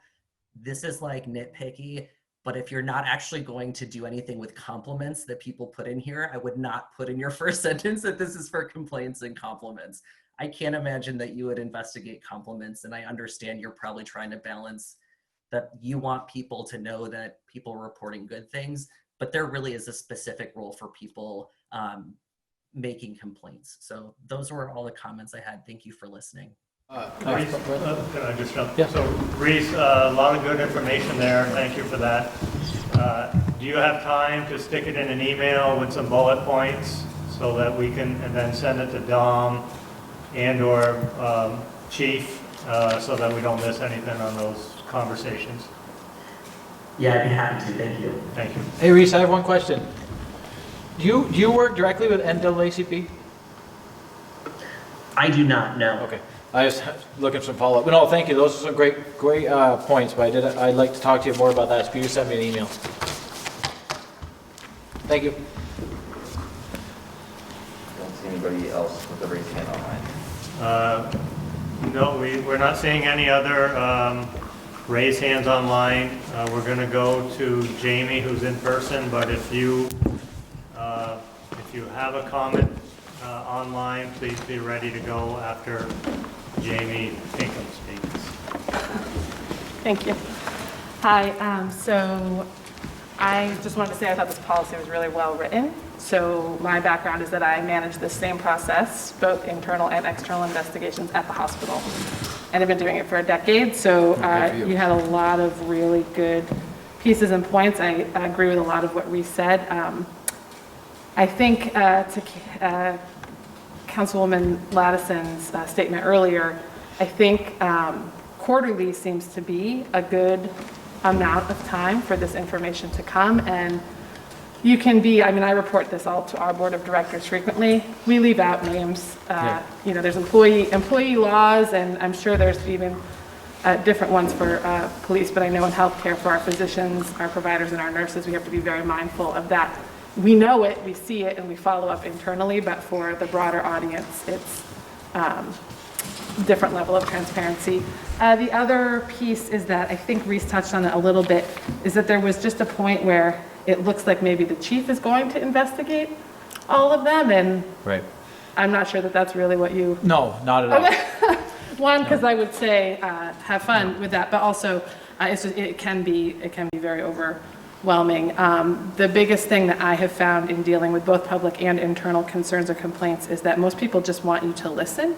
And so I know that your officers are prepared to do this, but have they had any training to do this work? Because No, that's on our agenda. We're getting our lieutenant Okay. spun up first, and Okay. then we're hoping to get everybody through some type of training if we can find it. Yeah, because that's 9/10 of the battle is just hearing it without inserting opinion or judgment, especially with your frequent flyers, which we have in healthcare as well. And I would just advocate that I know there was a question, I think it was from Councilman Spooner about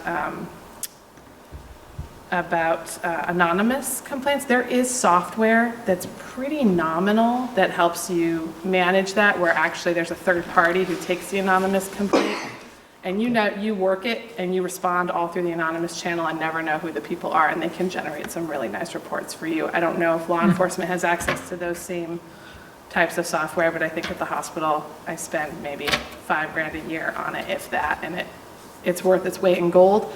But once you establish trust in this process, your anonymous complaints will drop significantly. I haven't taken one, I take one a year, and when I first started a decade ago, it was about 15 a year that I took anonymously. So it does make a huge difference. But naming all the things, as Reese suggested, is a huge is a huge component to that, but just making sure whoever's taking that complaint is prepared to just listen and not and not offer feedback or guidance, because that's a huge component. Last but not least, I would suggest you have minor and significant. All of that is super important, but inside there, have you considered subcategories to really help hone in? Minor, is it communication? Is it driving skills? Is it response time?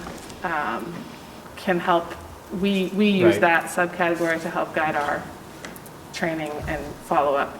And it can be helpful for if budget is on the line, deciding where you want to focus your dollars and energy in training and education, particularly for some of the bias and discrimination pieces. Okay. Maybe any leads on training that you referred to earlier? I might have a couple, so I don't have them with me tonight, but I'm happy to You could share those. do some Yeah, follow-up. if you could, that'd be great. Thank you, Ms. Pico. Thank you. I appreciate it, thank you.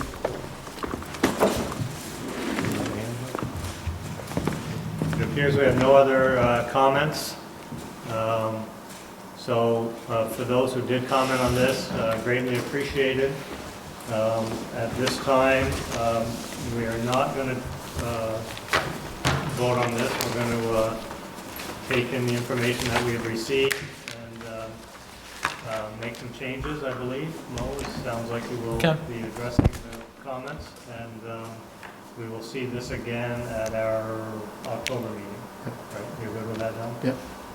So, good exchange. Thank you very much. I think, Mo, thank you for all your work on that, and you had your plate full with a lot of the new policies, so thank you for the time. No problem. Mr. Mayor, just for procedural, should we just make the motion to table? We can do Because that. it does say this discussion Yeah. vote, so just procedural. I move that we table the consideration of the adoption of the police department policy on internal affairs until we can make the changes necessary that were suggested today. Second.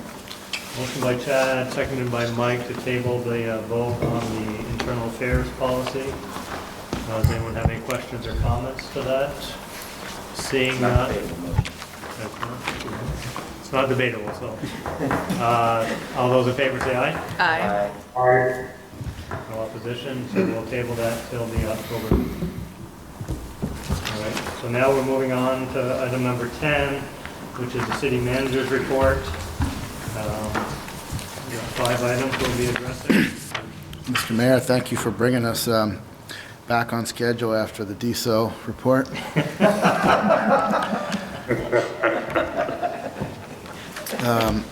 I'll try to keep us there. I've got 5 items here. I'll try to tick through them quickly. If you have questions, speak up.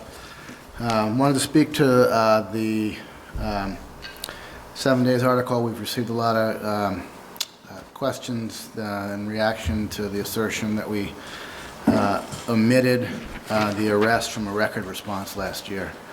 And it's far from that simple. We certainly didn't omit the arrest from a records response. We were caught between 2 competing sections of Vermont law. There's the public records statute, which has a very, very low bar for releasing records and a very, very high bar for keeping them retained. But there's also the laws that protect juveniles, and in this case, the person involved was a juvenile. And the law states that law enforcement reports and files concerning a person subject to the jurisdiction of the family division shall be maintained separate from the records and files of other persons. Such records and files shall not be open to public inspection, nor their contents disclosed to the public by any person. It goes on to specify in instances where a court issues an order to seal records, the statutory reply should be that no record exists. So given that as an important, as a foundational backdrop, we really weren't in any position to release anything to 7 days with their request. So we denied the request. We stated what the law requested, what the law required to. 7 days then appealed it, and we were very forthright about what the issues were. We said, look, we're not in a position to release these. We're in a box. We got not just the general statute, but the specific court order from a judge related to this instance. 7 days pushed it and said, we're not looking for records that would identify or encroach upon the right to the minor, but we want to understand the officer's actions. So we spent some time re-looking at things, figuring out what could be released after we redacted every single thing we could. We then called the state's attorney and said, look, we've got this records appeal from 7 days. We would like to be able to not just release the records, but also the video. It took some effort, but eventually we got consensus with the state's attorney, all the lawyers involved, and we hired Channel 15 to help us blur out the video of the minors involved. We still had a problem, though, in that there isn't any public action that on the civil side that creates a record until there's a settlement. Everything up until that point is still on the criminal side. So we weren't in a position to release anything until there was action on the civil side through the settlement. So once that happened, we were very open and honest with the reporter. Once that happened, we released it to 7 days. We set up a time for the reporter to come up and view the video. We sent it to the St. Albans Neighbors Group. The same day it went to 7 days. So the phrase that we omitted it from the arrest, it goes about 2 inches deep on a 12-inch deep topic. It's just not that simple. And we did everything we could to make the records available. So that's that. I also wanted to give you an update on our racial equity training for staff and boards. We are working with the Restorative Justice Center, which is a part of the city, to help us figure out what's the best fit programmatically and financially to provide implicit bias training for all of the city staff and boards. We're talking with a fellow named Tony Hudson and a group called his group, Racially Conscious Collaboration. We are also talking with the Racial Equity Institute, both of whom seem to have programs that, I'll just read you a couple of their promotional. This is from the Racial Equity Institute. Topics covered include an analysis of structural racism, understanding and controlling implicit bias, race, poverty, and place, markedness theory, institutional power arrangements and power brokers, the importance of definitions of race and racism, and the history and legacy of race in American economic and policy development. Racial identity and its interaction with institutional culture. The one from the Racially Conscious Collaboration, it's a little bit more collaborative as far as we can tell so far, and interactive. And finally, there's some programs being developed by the National League of Cities, and we're exploring those as well. So we'll give the council the opportunity to weigh in, and we've really kind of turned it over to the RJC to do the deep dive and come up with it based on they have more qualifications and are a better fit for it. Jonathan, I also add that both you and I have reached out to Susanna Davis. Yes. To ask her to come talk to the council about what we might be able to do as a council and move the discussion forward. To date, we have not heard back from her, but we will continue to reach out and hopefully have her attend an upcoming meeting, hopefully in October. Thank you. Just a quick comment. It would be really good if we were allowed to record that and then maybe, offer that to the public as folks, someone that wanted to come as well and view some of these trainings as well, because I don't know. It's beyond us sitting in this room. It's beyond city employees. We all have a lot to learn, so. Well, that's one of the questions that we're wrestling with, right, is what is the charge, right? There seems to be a lot of external advocacy that focus on city boards and commissions as community leaders, policymakers, people in positions of power. There's also external advocacy that we need larger structural institutional change for St. Albans writ large. And there's a limit as to what we can fund, what's a good fit. Some of it builds upon the other. Some of them are multi-year commitments. And so right now we're just kind of trying to get something that feels like a reasonable proposal to bring to the council that's responsive to all of that. So. Can't do it. Did you have a question? No, just Playing with the pen? emphatic Yeah. nodding. Emphatic nodding, that's good. Now moving on to C. I thought it was approval.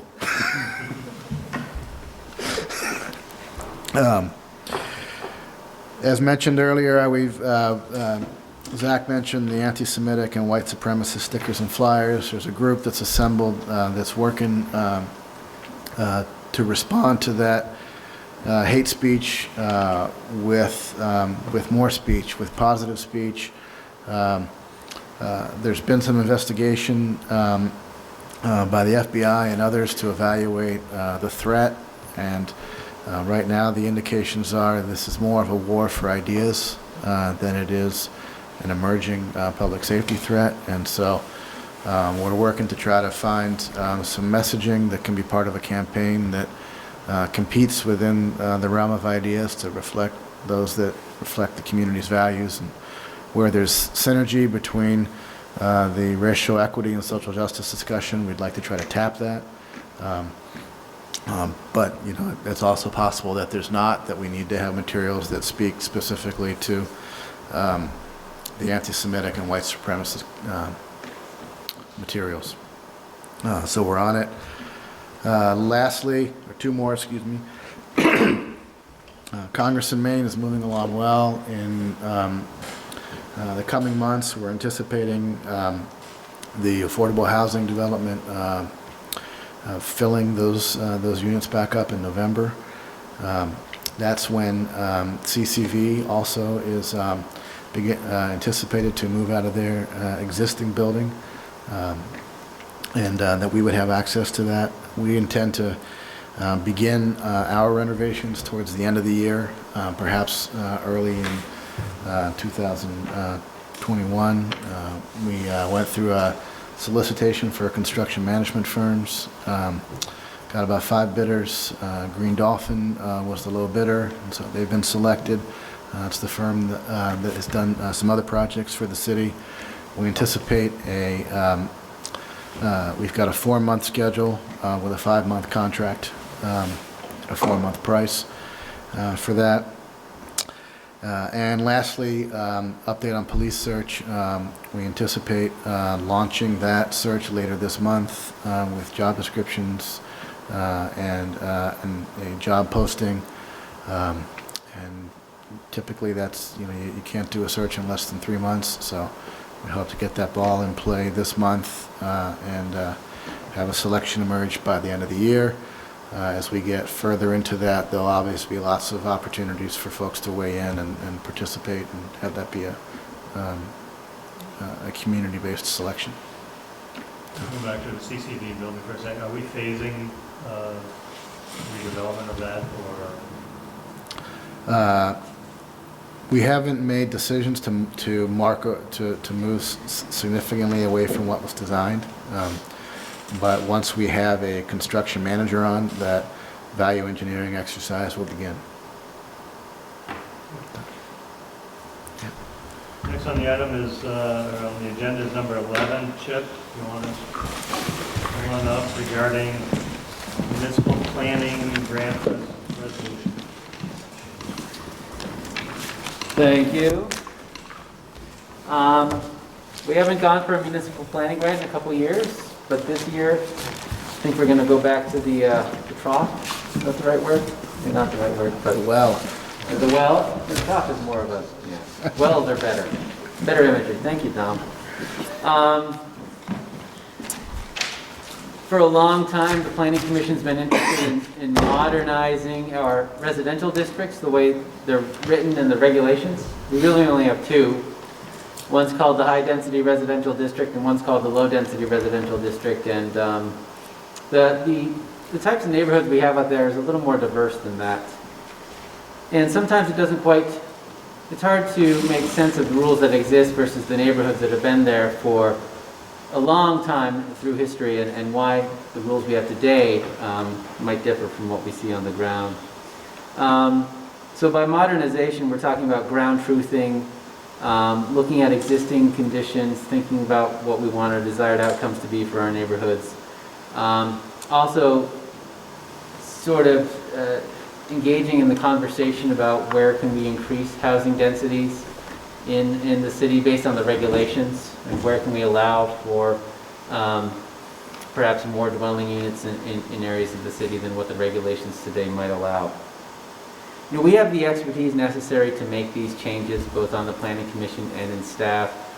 The thing we're lacking is really comprehensive data where we could use GIS to create maps and tables for the entire city, figure out what kinds of neighborhoods contiguous to each other share the same sort of character, density, setbacks, types of buildings, whatever sort of data we can throw in there, and come up with some, really in many ways, some different scenarios. One being where we rewrite regulations, say, based on how dense this particular neighborhood is, or that one, what the setbacks are today. Compare that to what we know about what works in terms of maintaining quality of life in places, but then also plugging in the possibility of what happens, how do things look if we ratchet up the number of dwelling units you can fit per lot in certain areas, and what might make sense. Right now in the state, there's a conversation about doing cookie cutter across the board density increases for any community that has a water and wastewater service. And that would certainly increase housing densities, but it doesn't allow you to come up with a local solution based on community context. We could create densities across the entire city, but it doesn't have to be the same everywhere. And the real great starting point is, how do things look now? How do people who live there like it? What makes sense? So this GIS tool, we need some assistance to create it, to load in all the data, to get some consultation on how to use it. And that's why we're applying for the municipal planning grant. The maximum award would be $22,000.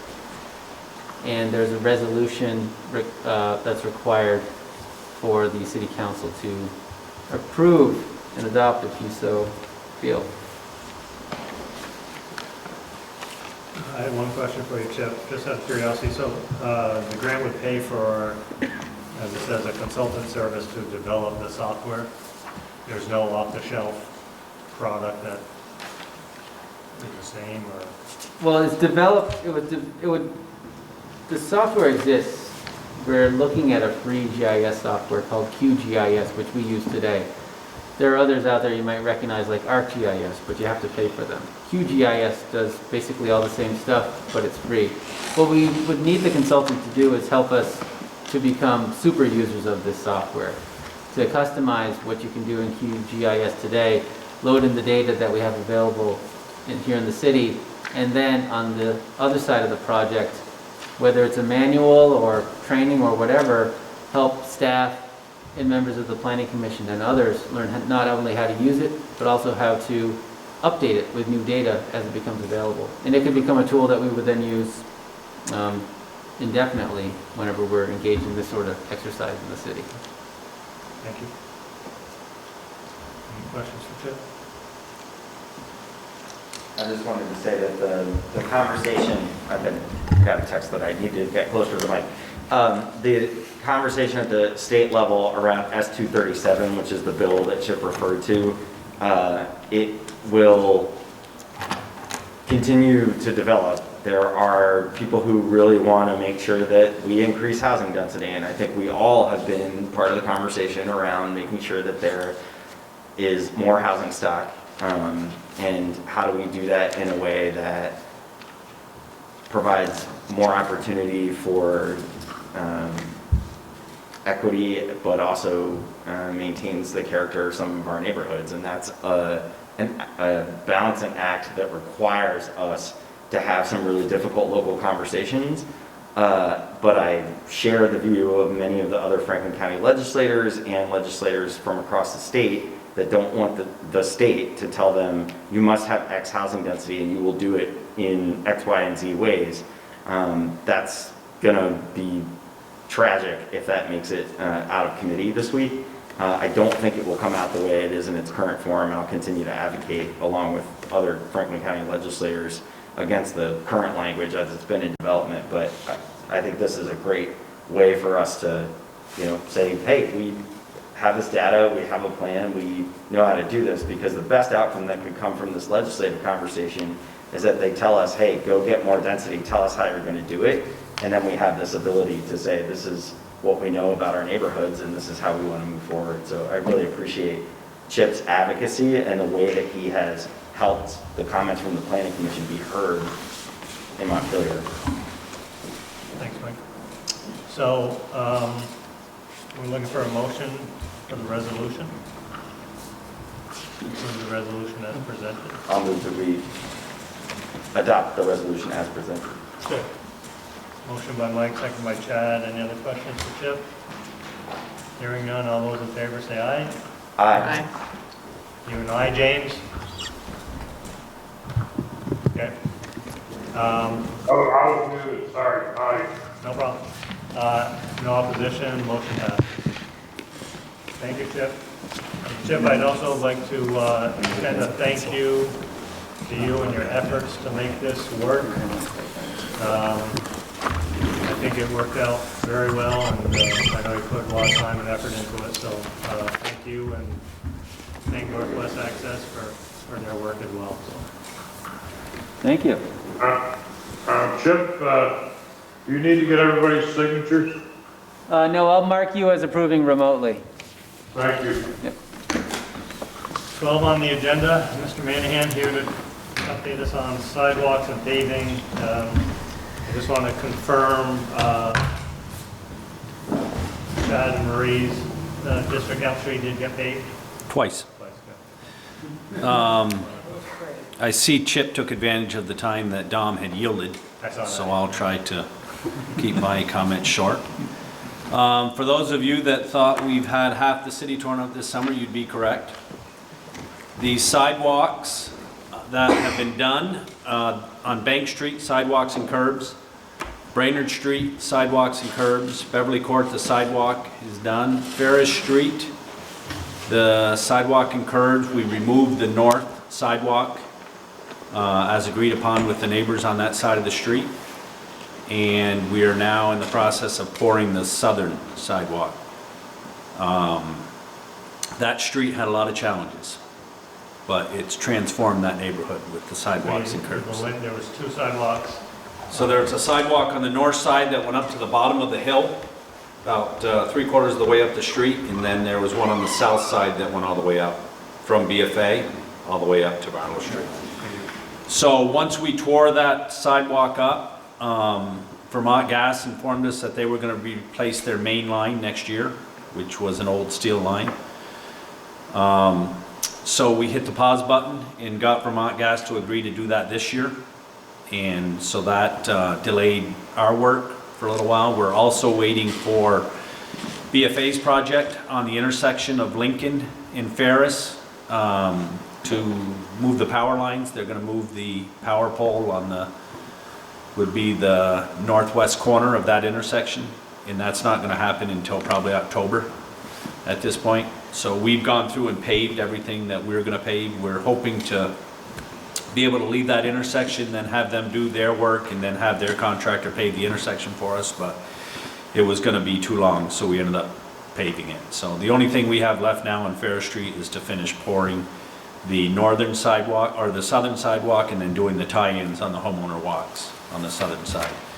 And that'll be done, and they're also, they've done the curb on the south side, or the north side of Rugg.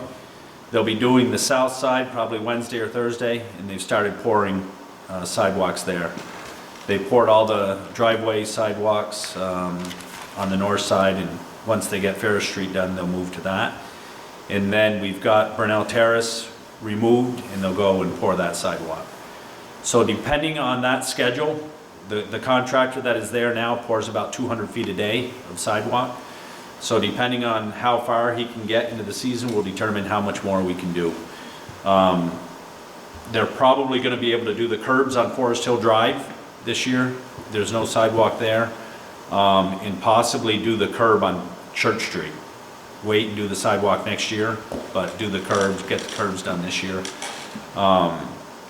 The other piece of, there's a short section about 200 feet on Russell that we have left to do that they'll probably, hopefully get to this year. And then the other section that is just sidewalk is the one down on Lower Newton that connects Finn Ave to the sidewalk on Lower Newton, ending at North Elm. So it'll connect Finn Ave and that section. So we're gonna wait and see what the rest of the season is, depending on weather and stuff. We may bring in another concrete contractor. Our contractor was gonna check today to see if he was available to be able to get a little more sidewalk done. This year, the challenges have been obviously COVID. A lot of these contractors were out for a couple of months.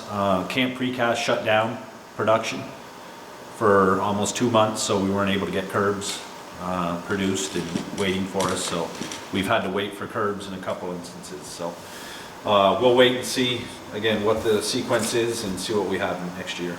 But our contractor has committed to coming in the spring and finishing. So everything you mentioned, is that the sidewalks in totality, or is there other jobs that would? There's other sides, so that would leave the sidewalk on Church Street, the sidewalk and curb on LaSalle, a new sidewalk on Murray. Murray has an old asphalt sidewalk with 2 manholes sticking up, covers sticking up out of it that are a challenge for our sidewalk plow. We can usually hit them, but sometimes they have difficulty. Pine Street is a sidewalk. Russell is that short section, and then Stebbins on the south side, sidewalk and curb. So. Paving, they finished paving on Friday.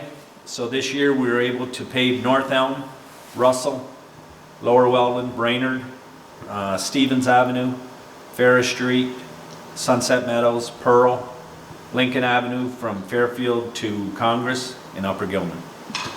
And we have, the only section we have left that we're gonna work with Jim Hungerford on is Rouge Drive.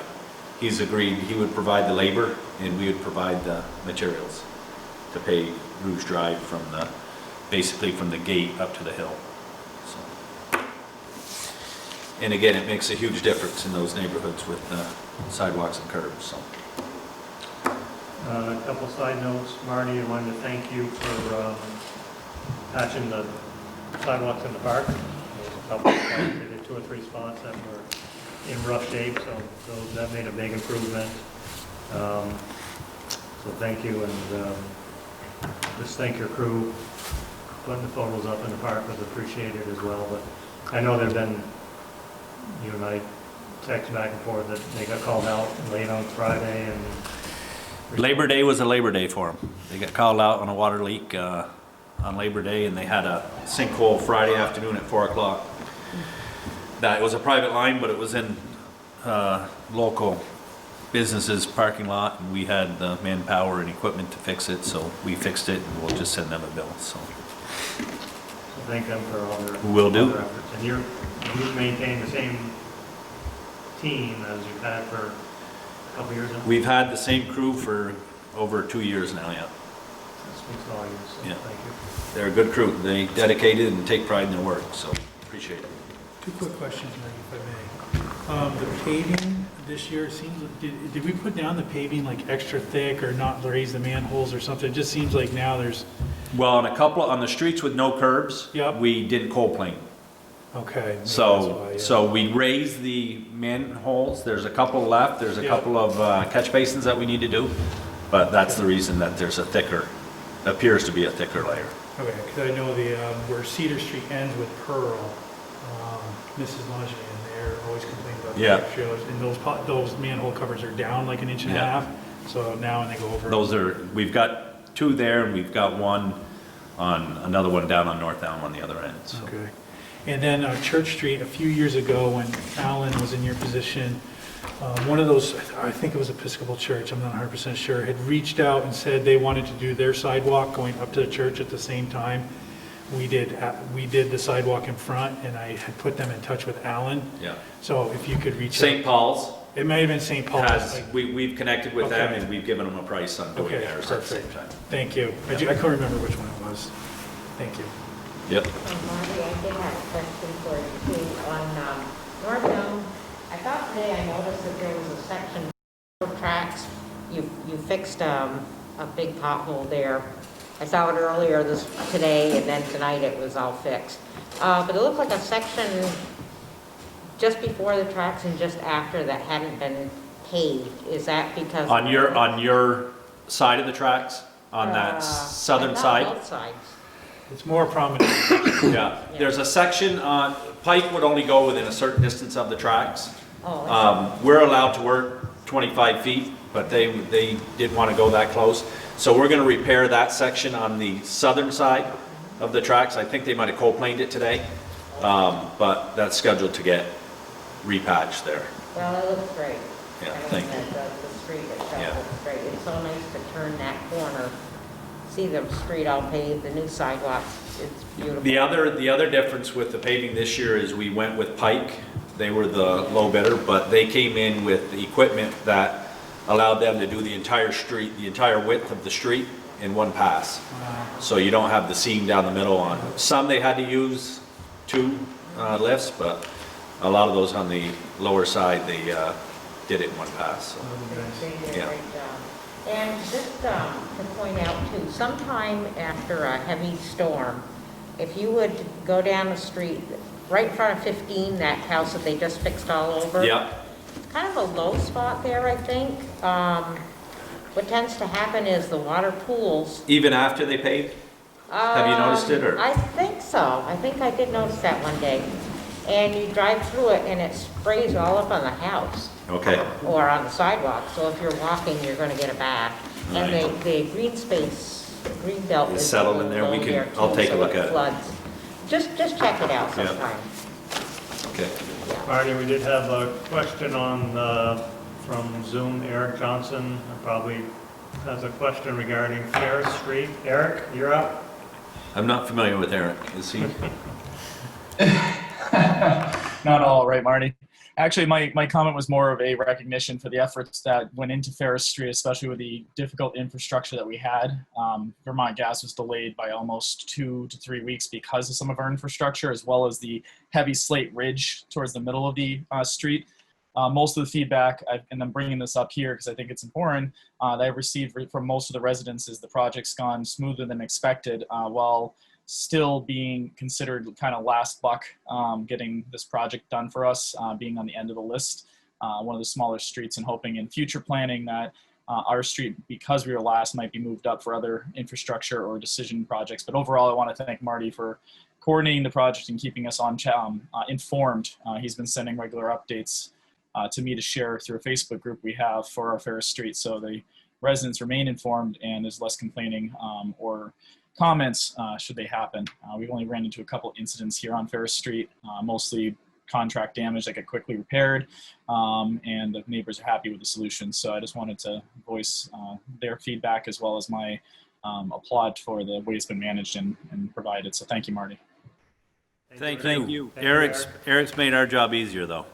He set up a Facebook page for all his neighbors, and they've joined it, and he's kept them informed, so that's been a heavy lift off us, so it's helped us out a lot. Thank you, Eric.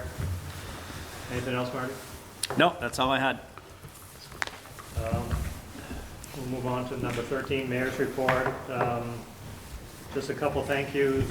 Matt, thank you for the work at the Cadillac. That could have turned out a lot worse than what it was, for sure.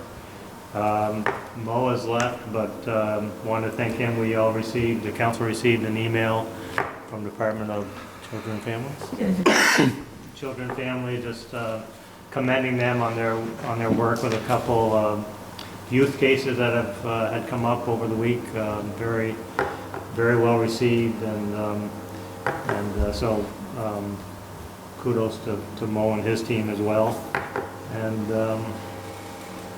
I think that's about all I had. Eric, I'd like to thank Eric for all his work on the mayor's photo competition. He took the lead on that with Donna Howard. Now being auctioned off to benefit downtown. So Eric, thank you for all your work on that. It's greatly appreciated. And lastly, I just had my mayor's report went out in the water bills, and as with other times, they've been very well received, and people appreciate them. So that's what I had. We'll go around to the council. Kate, we'll start with you. What I have is more of a question than a comment, and it's around the Afterglow concert. I wonder, Dom, if you wanted to. Afterglow has been canceled at the decision of the event organizer. Wasn't sure if everybody was aware of that, so thanks. Mike? Stevens Avenue, paving looks great. Really appreciate all of the work. And I just wanted to say on my daughter's first day of school, we ran into a public works crew as we were heading down that were setting up, and helped her cross the street safely. So it was just great that, you know, being nice to kids and just being friendly is just nice. So I really appreciate the culture part of that. It was a nice part of that first walk to school. So thanks for that, Marty. Thanks, Mike. Marie? I just wanted to compliment how the city looks with all the beautiful flowers in the pots. I mean, they've always looked nice, but, boy, I don't know, this year they really popped. So thank you, it looks great. So Kelly Wakefield. She did a nice Done all job. our after-aid plantings and moved planters around, and Yes. has been very creative, so. Yes, it looks terrific. Very impressive. Is she going to hang on to those that are in there as long as she can before the mums go in? Actually, we're gonna start moving those out the next couple of weeks, and she's bringing mums in, and, yeah. Mr. Spooner? I have nothing further to add. City looks great. I know, I don't wait anymore. I call. Dom hears from me Dom hears from me 3 or 4 times a week now. You need a new phone number, Dom? Yeah. I just keep calling too. If I get him in the middle of dinner, I just keep calling. Yep. Okay, we got a couple of items left. Does Jim have Don't forget anything? Jim. Oh, Jim, I'm sorry. James? That's all right. It's easy to forget me on this phone after so quiet. Actually, it really, I've been pretty much shut in, so nothing to say except I've been very impressed today with this meeting, the staff members, the members of our community leaders who stepped up and done some fantastic work here, and so congratulations to everybody in that regard. That's all I got. Thank you, Jim, and we hope to see you in person sometime soon. I hope to be there next, depends on when my physical therapy goes, but I hope to be there next meeting or in October, I hope. Great. So, Thank you, Jim. all right, yeah, thanks. We're looking for approval of the regular minute meetings from August 10th. I'll move that approval, but with I just wanted to make a correction in my comments. Just wanted to make sure that What page? on page, just a moment here, this is page 6. Second paragraph. Second paragraph, page 6. The group is Neighbors for a Safer St. Albans that I referenced in the middle of the paragraph. And then at the end, I said that the board should have 7 members. And then it says of marginalized and minority communities. I think it meant emphasizing and allowing for more members, not that all 7 members would have to be from marginalized or minority communities, just clarification. Because I wanted to be more inclusive was what I was saying, but not that I was implying that every single member of that community needed to be from a marginalized or minority community. So with those corrections, I move the minutes. We have a motion, second by Chad. Any other comment, amendments? Hearing none, all those in favor say aye. Aye. Any opposition? Hearing none, minutes are approved for August 10th. This is going to be tough. I'm not sure who's going to do this one without Mr. Hawkins here, but I'd like to consider approval of warrants from 8/31/20. Move to approve warrants 8/31/20. Second. Did I do a good, Tim? And we'll have to go. You waited for Tim to say it, though. Motion by Mike, I was going to say Tim, seconded by Kate. All those in favor say aye. Aye. Any opposition? Hearing none, motion passes. And if there's anything else anyone would like to share, we will entertain a motion to adjourn. So moved by Chad.